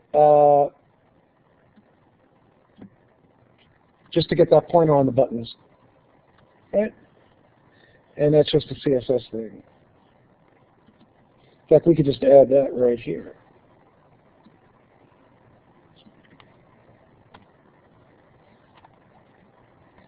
Same rule, more selectors, right? Simpler than adding a new rule, right? So I save that, put it up there, and that just creates, reload this page, and that just creates these, reload the page, I guess. Translate it to Norwegian. Yeah, oh, there we go. Yeah, so it didn't take the first one, but it took the second one. Yeah, so Y, delete track, needs a dot. There we go. Okay. All right, so, and then the only other thing in that commit was the database thing, which I've already done. Right?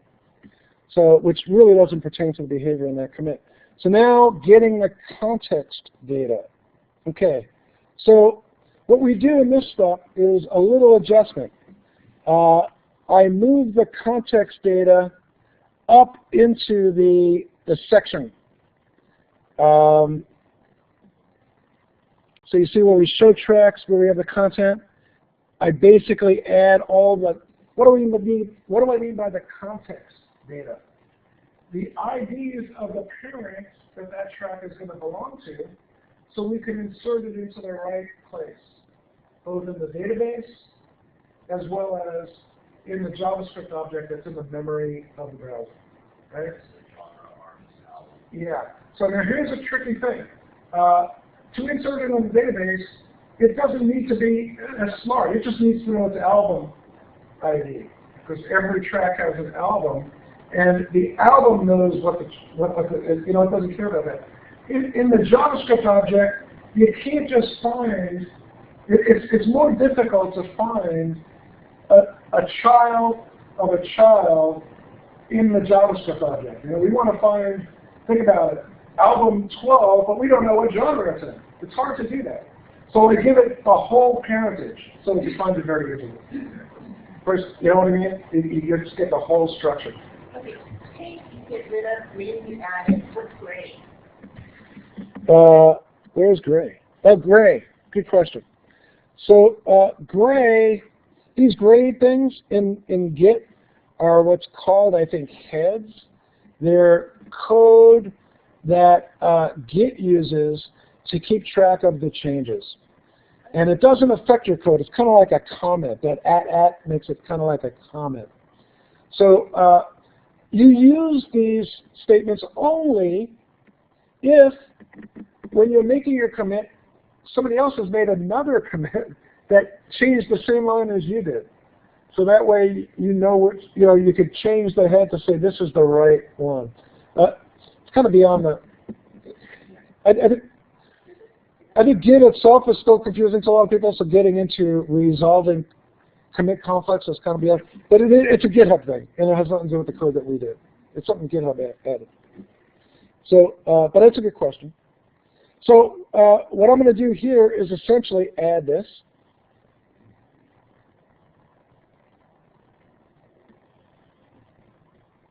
It'll even indicate what part of the line was changed. So I'm going to add that to the var content at the section level. Right now, in here it's on line 82, but might be at a different spot. I think it's right here. I can add that, right? So, so what does this do? This, all it does is, did I duplicate this? I think. Oh no, yeah, I did. Okay, so this is kind of a bug that I created. Not a bug, but redundancy. So now I have the genre, album, and artist IDs both in the H3 and in the section tag. And they're in the H3 because I want to be able to access them when you click on that plus to add a new track. And now I add them to the section tag so that I have context when I'm clicking on one of those update or delete buttons. That's actually redundancy. I don't need them in both places, but it doesn't really hurt. And for simplicity's sake, I'm just going to leave it there for now. But do you see what I'm saying? I have the same information in two places in the DOM, and it's easy enough to get it from. I could add it to one place and get it for both purposes from the same place, but this is something you would do as part of code cleanup, right? A lot of times you would write something, get it working, and then you take a step back and say, is there a better, cleaner, faster, less code way of doing this? Which is a very typical way of coding. Right now we're sort of just getting it to work mode, right? So anyway, we got that data in there. So we have the context data. Now we need to be able to use that context data at least in the buttons. So when we insert or delete, we could at least get to that album data, right? So I think what we want to do is add. Oh, actually, for this, all we're doing is testing it by adding it to the alert. So let's do that.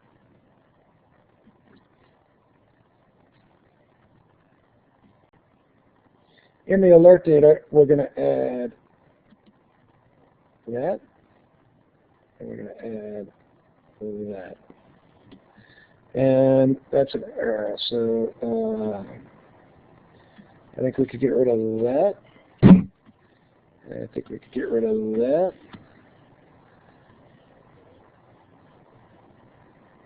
And I think we could get rid of that, maybe? Huh. What did I do?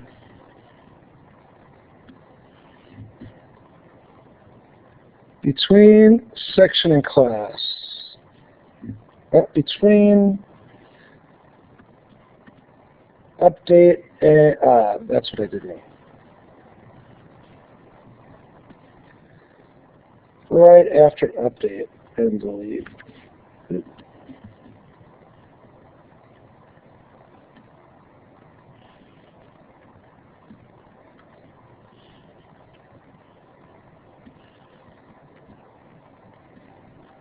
Does that work? Does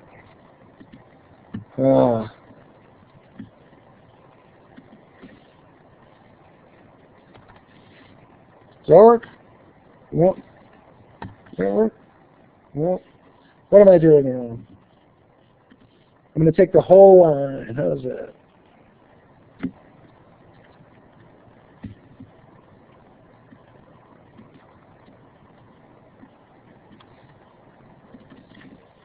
And delete. So all this is demonstrating. Now, if I upload this, all I've done is add the context data. So when I get that list of that data grid, and I click on this, you can see I not only have the track data, I have the album data too. So update album 1, track 2. Update album 1, or delete album 1, track 5, right? If I click on this listing, and I go here, update album 2, track 8. Does that make sense?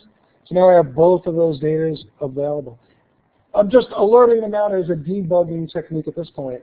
Ultimately, that will turn into behavior. So at this point, if we go back to our steps, we have completed this step. We now have the context data. We not only know what the track is in the data grid, we also know what album it belongs to, right? As well as genre and artist. So our next commit is to update the client record, right? What does that mean? We're not going to yet update the database. We're going to update that local data object that we have, that local variable that represents all of the data, all of the genres, artists, albums, tracks. That thing that I console log out when the page loads. The thing that we call music, right, in this application. The variable called music. So instead of sending that alert, I'm actually going to make the behavior that deletes that record from the local store, right? So to do that, I replace the alert with these lines of code. And it's probably better to view the file.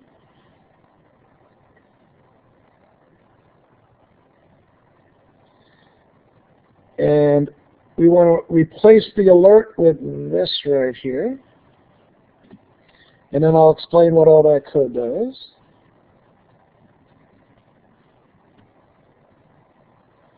So this alert gets replaced with that row, and this alert to go back to the raw code.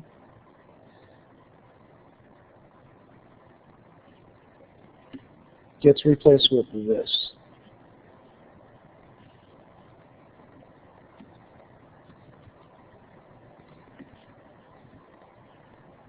And that replaces this alert code. Okay, so let's look at what the code, it's probably easier to look at it. I don't know, what's easier here? Let's look at it in Dreamweaver. Okay, so when you click on, can't do that. When you click on Update Track, the first thing we're going to do is take this structure here. When you click on Update Track, what is it that you're trying to do? Are you creating a new record? Are you deleting a record? You're just changing values in the properties of one of the records in that object, right? So that's all we do here. We find that object. We find that object by using the specific object, I mean the specific track record that's in the specific genre, that's in the specific artist, that's in the specific album, and we're able to do that because we have all of that information in our DOM. So we click on that button, and then we go to the parent of it, and then we go to this, which is the button. We get its parent, which is the article. We get its parent, which is the section, and in there are the data attributes for genre, artist, and album. So again, in the event handler, this refers to whatever was clicked, which is the update button. This parent is the update button's parent in the DOM, which is the article. Right? It's the wrapper around that button, or that label, or whatever it's called. Then we get its parent, which is the wrapper around that in the DOM, which is the section. And it's in that section ID that we placed. See, it's in this section ID that we put all these attributes with their values. So now we can get the value of those attributes by referring to it by traversing the DOM. Does that make sense? We know exactly where this fits. We know that these labels that we can click on are inside an article and are inside of a section. And we know when we put our data, so that we can know where to go get it. So that we have a smart DOM, so when we click on something, it's not just a button, but it represents a record, some data somewhere. So do we have to follow the data genre ID, and then data artist ID, then data album ID, and then track? Yeah, I mean, so what I'm doing here is when you click on this, go to the data object right where you're supposed to be, which is the tracks for this album, and find this track ID, and make its track equal to whatever the user put into the text of the track name class, that paragraph, for this. There are multiple ones of these. There's a row of these, but we're only referring to the one that's in the same article that is where the button that you clicked on is. So you click on a button, go to its parent, find the track name in the parent of this article. There's only going to be one element with a class name and track name in that article. There's a different article for each track, right? So we can find exactly what that is right there, get text, and put that in the value in the variable, as the main variable of the program. And then do the same exact thing with its URL. Somebody entered in this URL here, there's a value in there, get it and put it in that object also. So basically we're working our way back up the DOM. We're traversing the DOM, is what it's called. You can go up or you could go down. We're going up.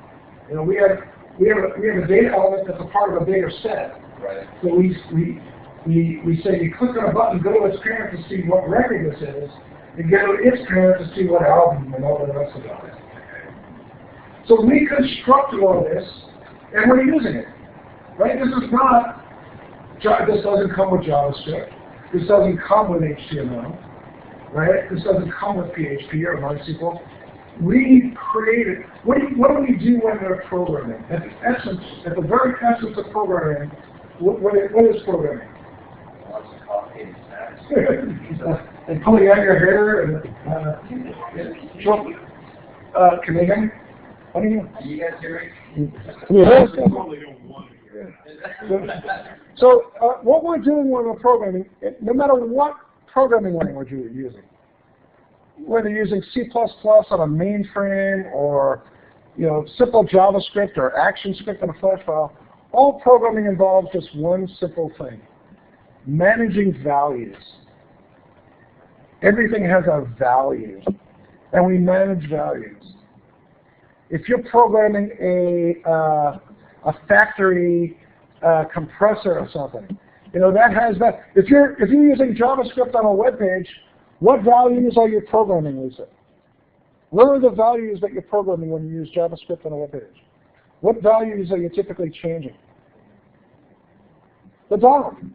The DOM is like the strings of a puppet. You change a value in the DOM and it changes what the page looks like.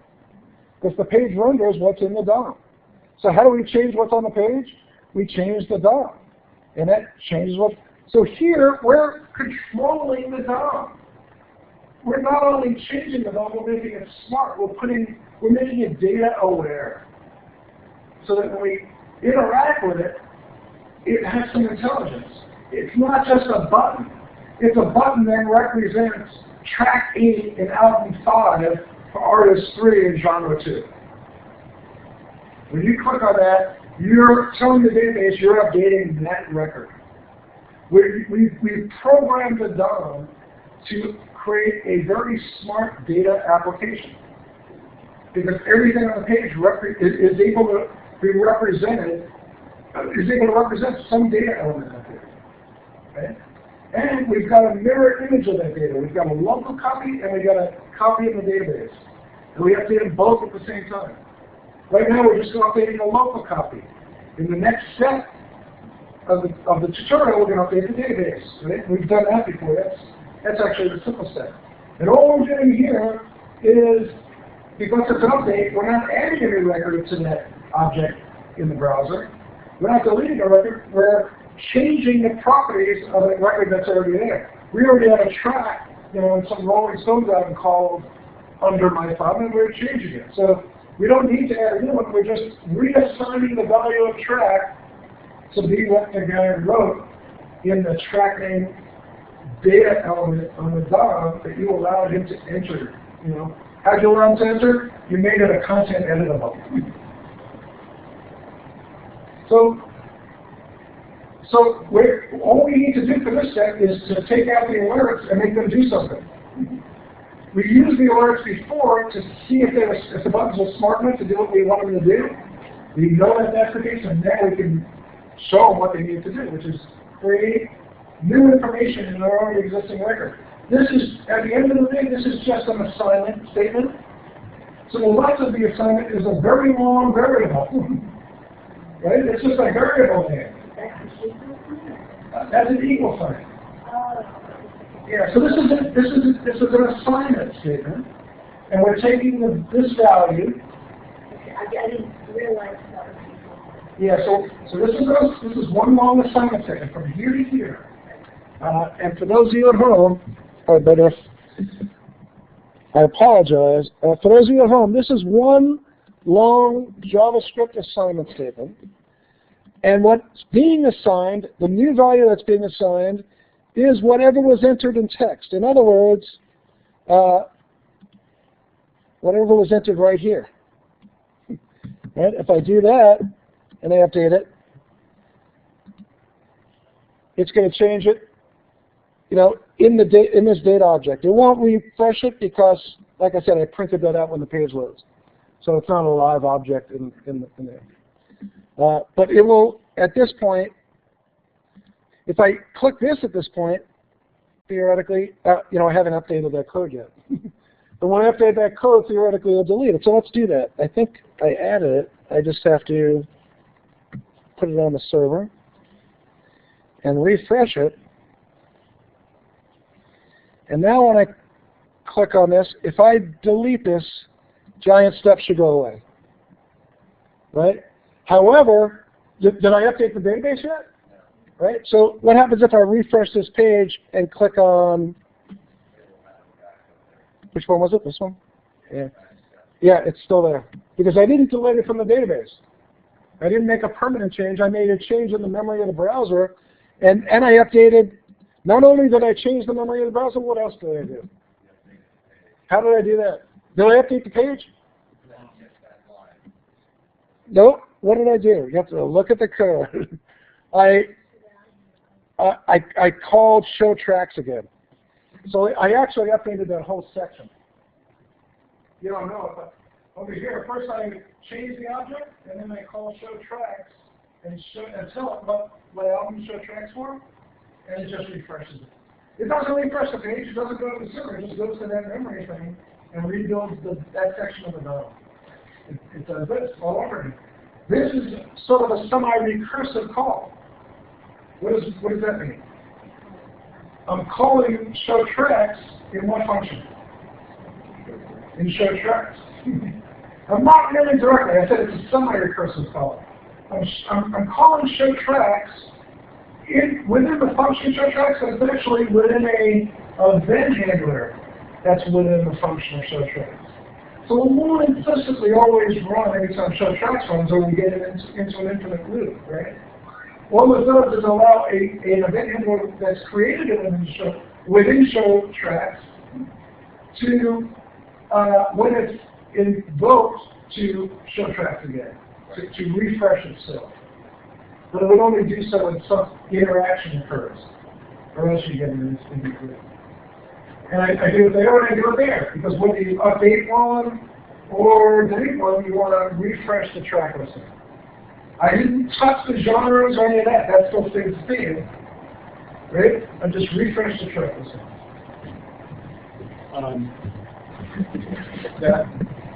really kind of hideous assignment statement that you do almost exactly the same thing twice. Right. But I don't. My inclination it would be to put mention local variables, which are represented those. Basically, those are indexes. Very good. Very good. Yeah. So. Then you can debug it, so you can actually step through it and see whether when you're getting those numbers values. You're right. You're right. This is first of all, it's more code than I need. So what am I doing? I'm creating new values for two properties in the same part of that object. And as Paul said, a more efficient way of doing it would be to recreate that object with the new values and then just update the overall object with that. And I agree, that would be a more efficient and cleaner code. But it might be less intuitive for people who are learning what we're doing here.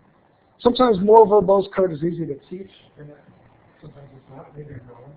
But I do it a little bit more explicitly because I want everyone to understand what we're doing, so I did it twice. So not only do I update the track, but I also update the URL, and I do it the same exact way. And you're right, I thought it was efficient. But both of these are very long assignment statements. Yeah, I would just kind of pull it apart and so like take where the genres, and there's that expression in the bracket. I would take that expression that's in the bracket and make a local variable. Yeah, yeah. The other thing, okay, there's another, so Paul's making another statement that is by far even more important. And that is this.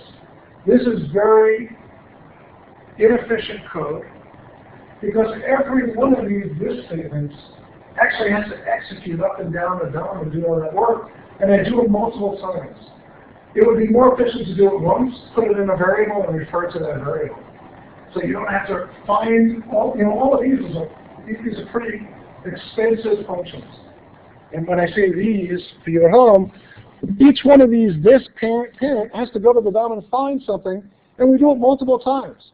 So why not just do it once, put it in a variable, and use it there? Does everyone understand that difference?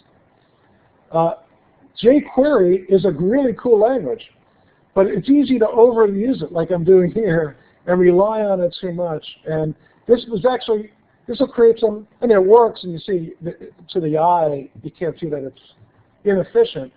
But should we have 500 track records, it might take a long time to load this page, because every listing has to do all of that work to figure out what it's doing. Right? But this works, and it kind of steps you through the whole process. So, but I agree with you, Paul. It's inefficient, and maybe had I done it by assigning variables and then using them, it would be easier to read. The statements wouldn't be as long. Yeah. Yeah. Yeah. The debugger is a major development. Yep. So we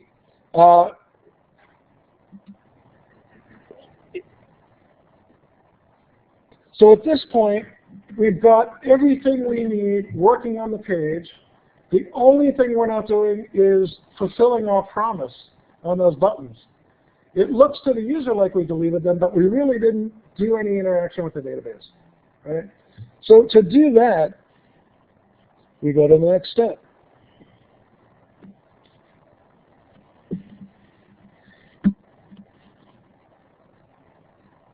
In the commit process. So update the client record, we've done that. Track database updates via Ajax. So we're not tracking, track is not a verb here, it's a noun. So this is the track, the updates of the database for the track information. We're not tracking database updates. Does that make sense? I couldn't even read what I wrote. But the point is, in this commit, we actually write the Ajax calls that are going to call the servers, right? And then we write the servers. And that's all we really have to do. And we've done this before, right?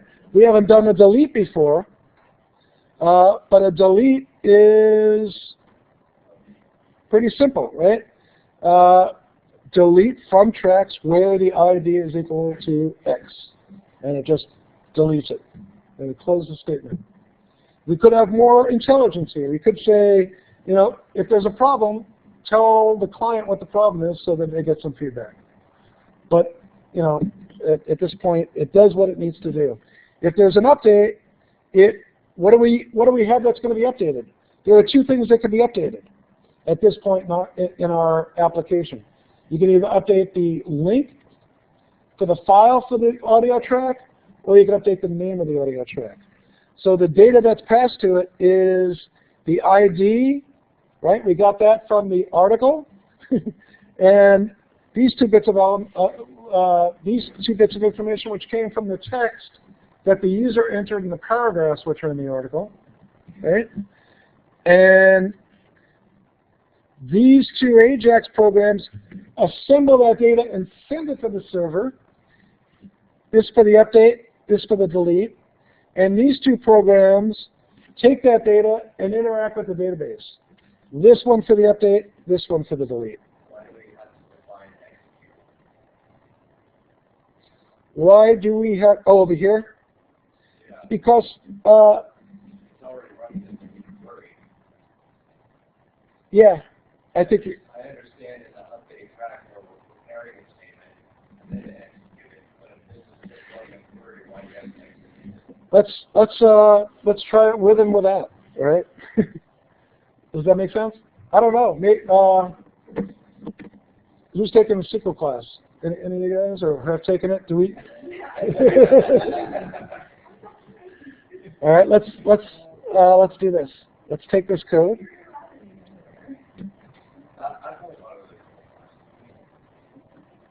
So we're going to create a new file. Not for a query. So if you do a query, you know.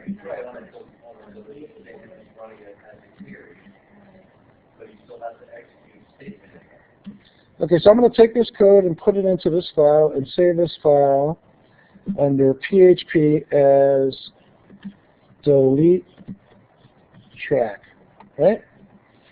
And then I'm going to put this on the server.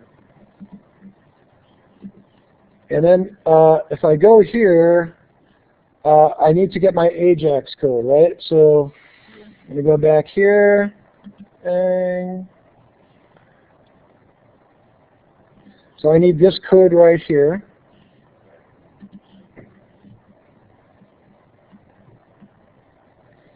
So click on delete track and run this Ajax right here. Copy that. And click on delete track. And I think that goes right. Delete track should go right here, right? And I save this. And reload the page. So now if I click on, let's say, Giant Steps and I delete it, and now if I refresh the page, it should be gone, right? And it is, right? So now, before we delete another track, let's test your theory and remove that line. And not execute the statement, just let the statement close and just call it using query, right? See if it works, might work. Reload that. Delete cousin Mary, it's gone, refresh it. Yeah, so you don't need the execute. Good call. Okay. So you do need it if you're binding in parameters. Right, or if the update is prepared. Yeah, so if you're binding in parameters, you use prepare, bind param, and then execute. But if you're just submitting everything you need in the query statement, obviously you don't need the execute. Right, because it's an Ajax call, so it should automatically run the query when it gets there. It's not because it's an Ajax call, it's because everything that the SQL statement needs is in the SQL statement, and you don't need to bind it or execute it because it's a self-executing statement. It really doesn't have anything to do with the fact that it's Ajax. It's the fact that this has everything it needs. If I was to take this out and bind it in, I would need to do that. So what I've done is showed you a different technique, not using bind, to get a variable in the statement. Okay? And then for the update, it's pretty much the same process. But that would require, a prepare statement because you need to get the data into the execution. So to do that, we could take, while we're in this file, let's grab this.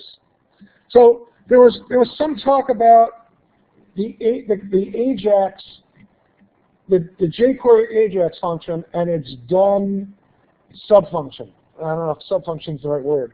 And Paul, here is a good example that's a little bit more simplified and easier to read.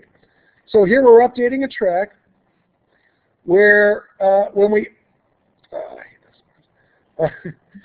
update the track, so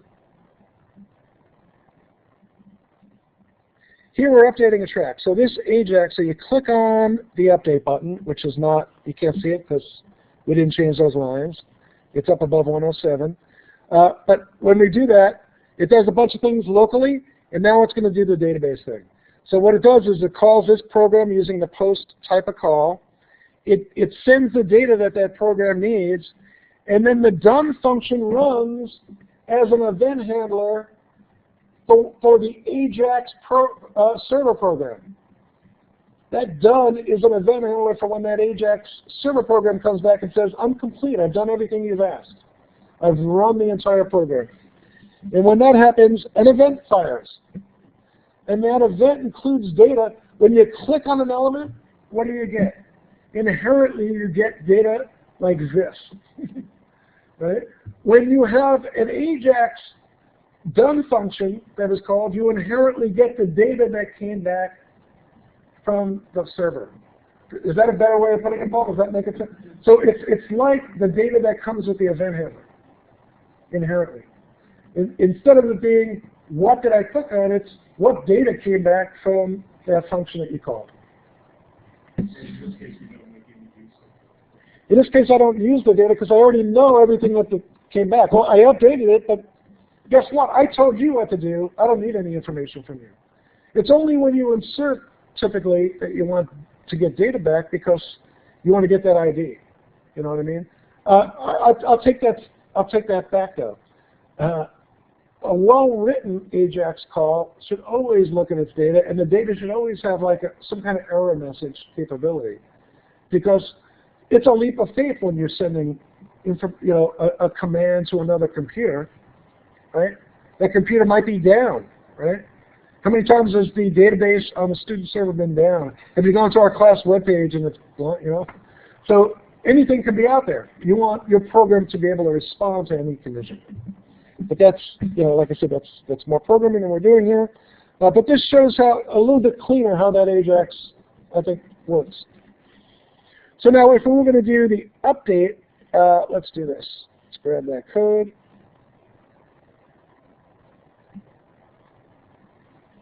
And it's this right here.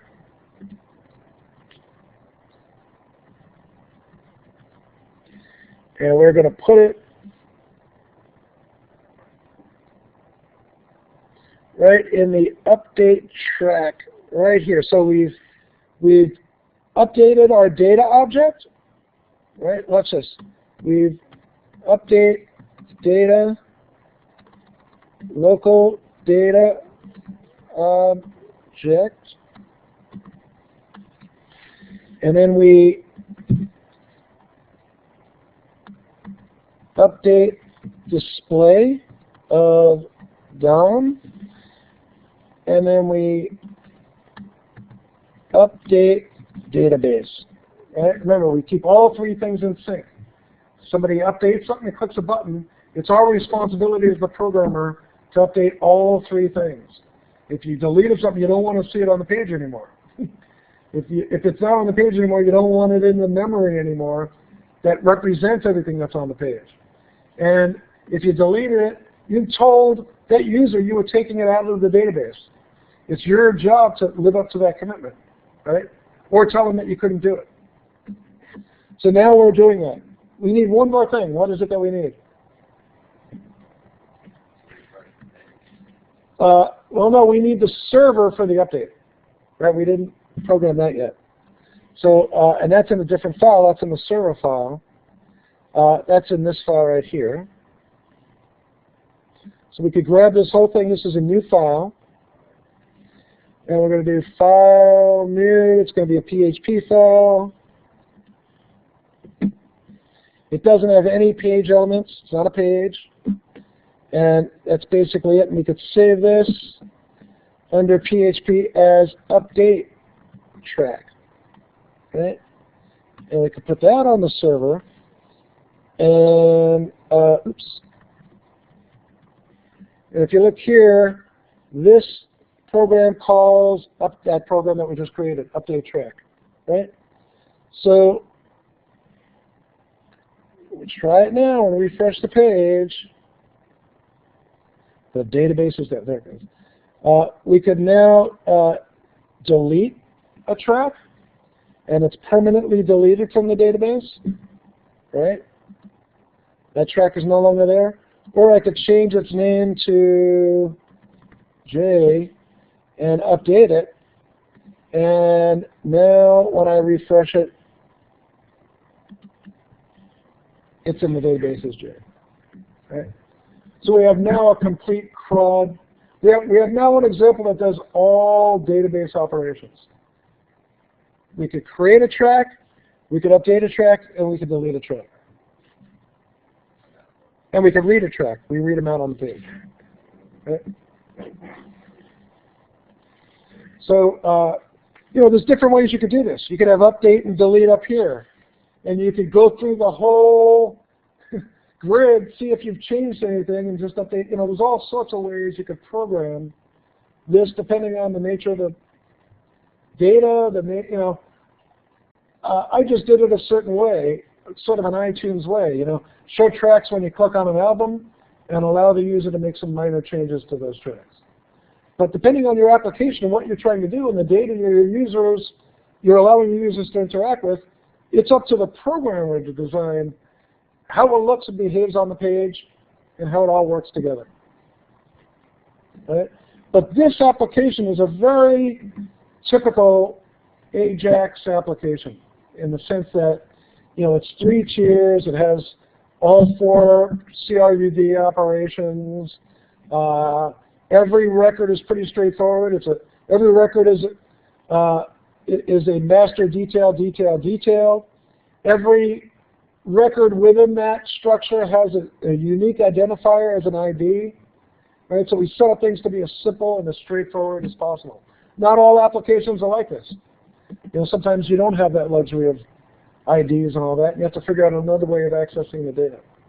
But this is a very, and with this framework, with this basic example, you should be able to build anything that tracks data in a database and presents it on a web page. You know, I mean, there could be more of course, there are going to be more sophisticated applications, but a basic data update, you know, whatever it is, a schedule or a bowling league where you have a league and teams and players and games, you know, that's a master detail, detail, detail, right? And after every game, you get on there and you update how that player did in that game of that match, you know, whatever. It's all the same. You just change maybe the look, you know, you change some of the fields, but the basic concepts are the same, whether you're talking about a track or a bowler or whatever. I mean, it's just data, right? And like I just said, all of programming is really about changing values, and that's really all we're doing here. We presented a web page to allow a user to change values in a database. Those values mean something.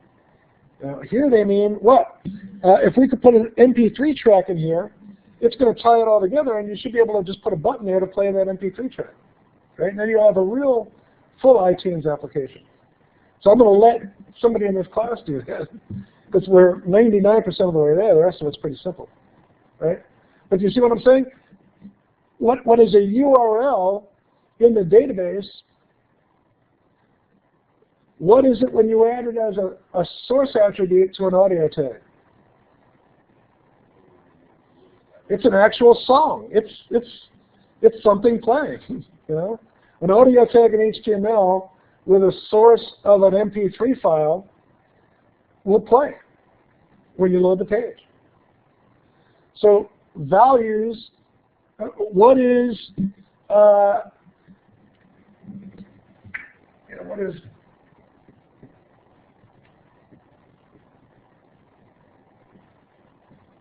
that? What is that? Of what? It's red, right? So what I'm drawing is, here, I'll show you guys at home.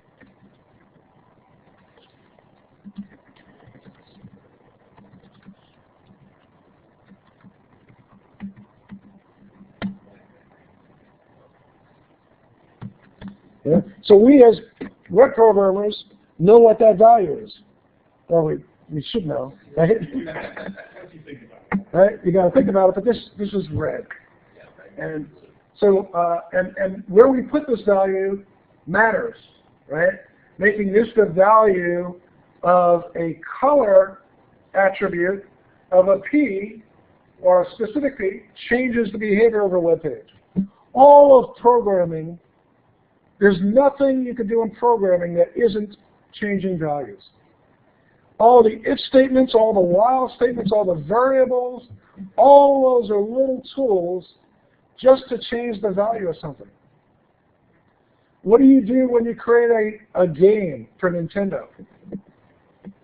You're changing values. You're changing pixels. You know, you're dynamically changing the pixels on the screen, which is just changing values. Computer programming is analogous to typically to something in the real world. We're programming what we used to have in, you know, in a crate box. When I was in college, we didn't have MP3s, right?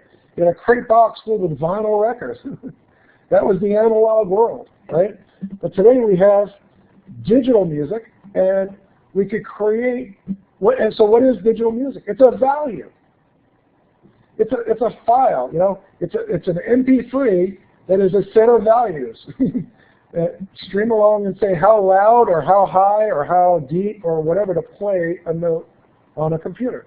And all we have to do is put the value of that file in the source attribute of an audio tag, and we could do that in JavaScript. You already know how to do that. You know the attribute command, right? Bango, music starts playing. Right? So that is probably the most, if you haven't taken a programming language before, that's probably the most important thing to remember and always keep in the back of your mind. All of this stuff is doing nothing but manipulating values, and we have a contract. The web page knows what to do with those values, right? It knows what this means. It means it's red, right? And we know how to use those values to do what we want it to do. And we have the same thing in the database. Right? We now know what tables and columns are, and we can add information in there, and it's just values. So there's a lot to this tutorial, and it's really hard for me, as you can see, to kind of step through this code and help you see how it all works together. So what's really useful for you is to use it. You know, the code is there. I've given it to you. You can download that repository and screw around with it and break it and fix it and see how it works. That's really the way you're going to learn it. You know, I can only do so much in a lecture. You know, this is really more of a lab-based class in the sense that the way to learn this is to actually do it.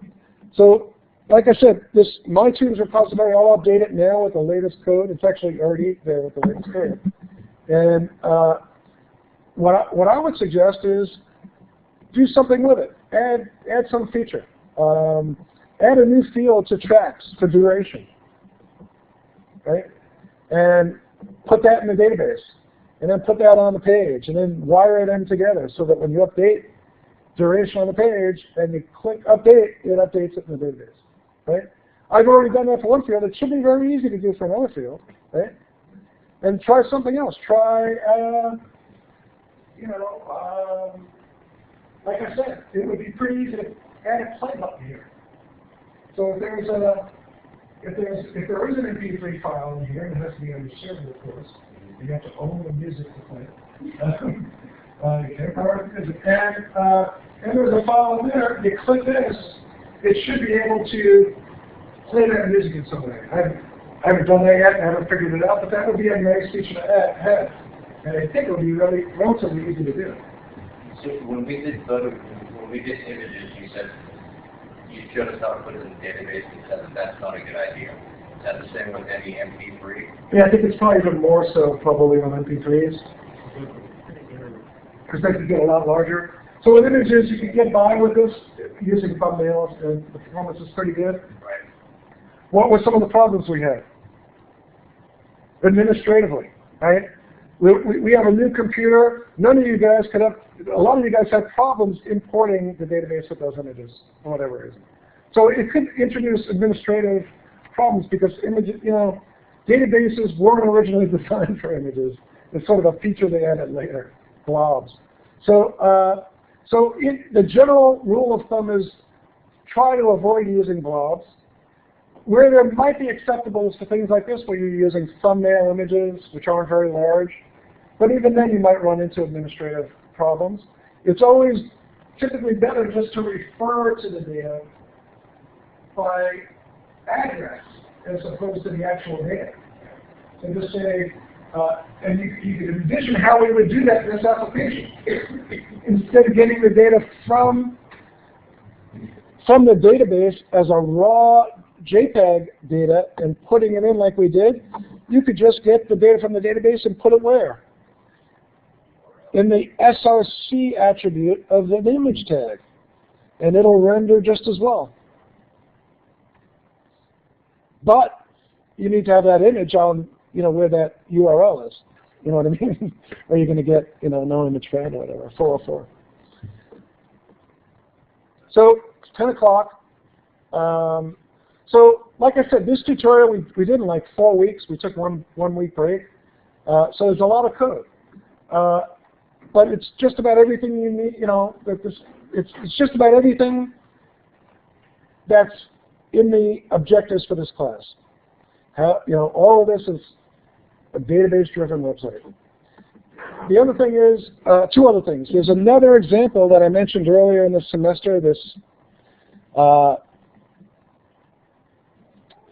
is called a email newsletter application. So this is the project we did when I taught this class last spring. And it's a different project, but they're very, very similar. If you could also get the code to this. It's not in GitHub, but you could just download the zip file right here.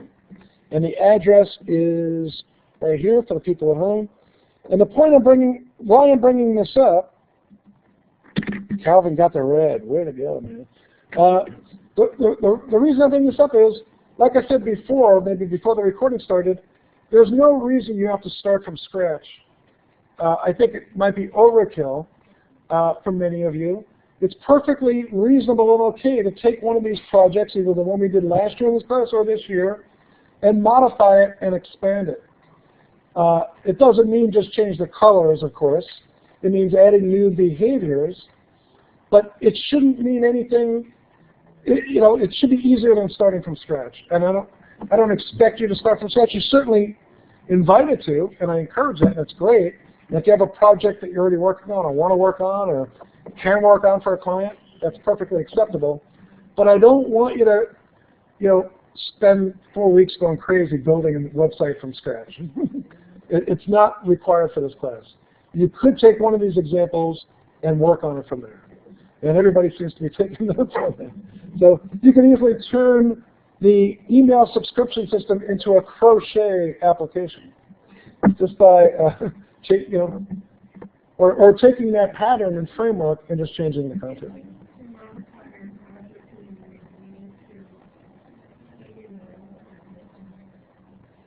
Yeah, you kind of, at some point you need to know what you're doing. Is that your question?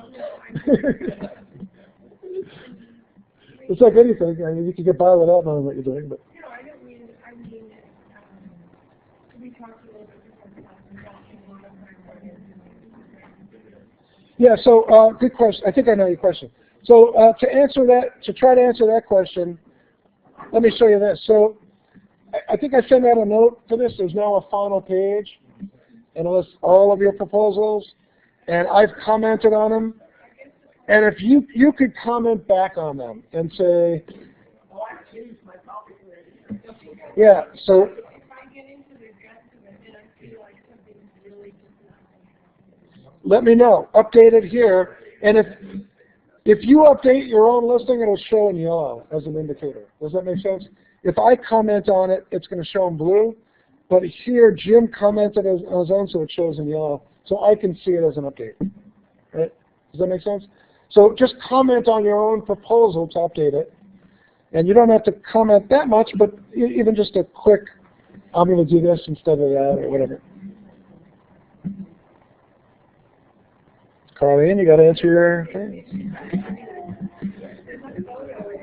Yeah, you're not the only one.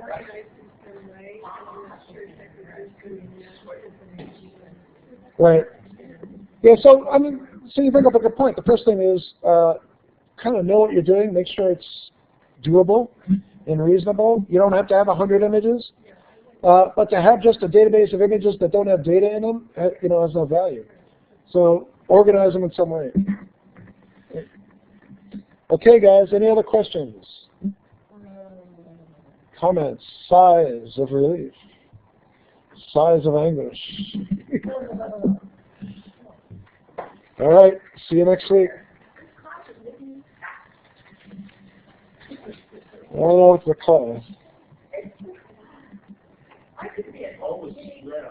It's like a good movie. You can't sit through this class without like popcorn or something.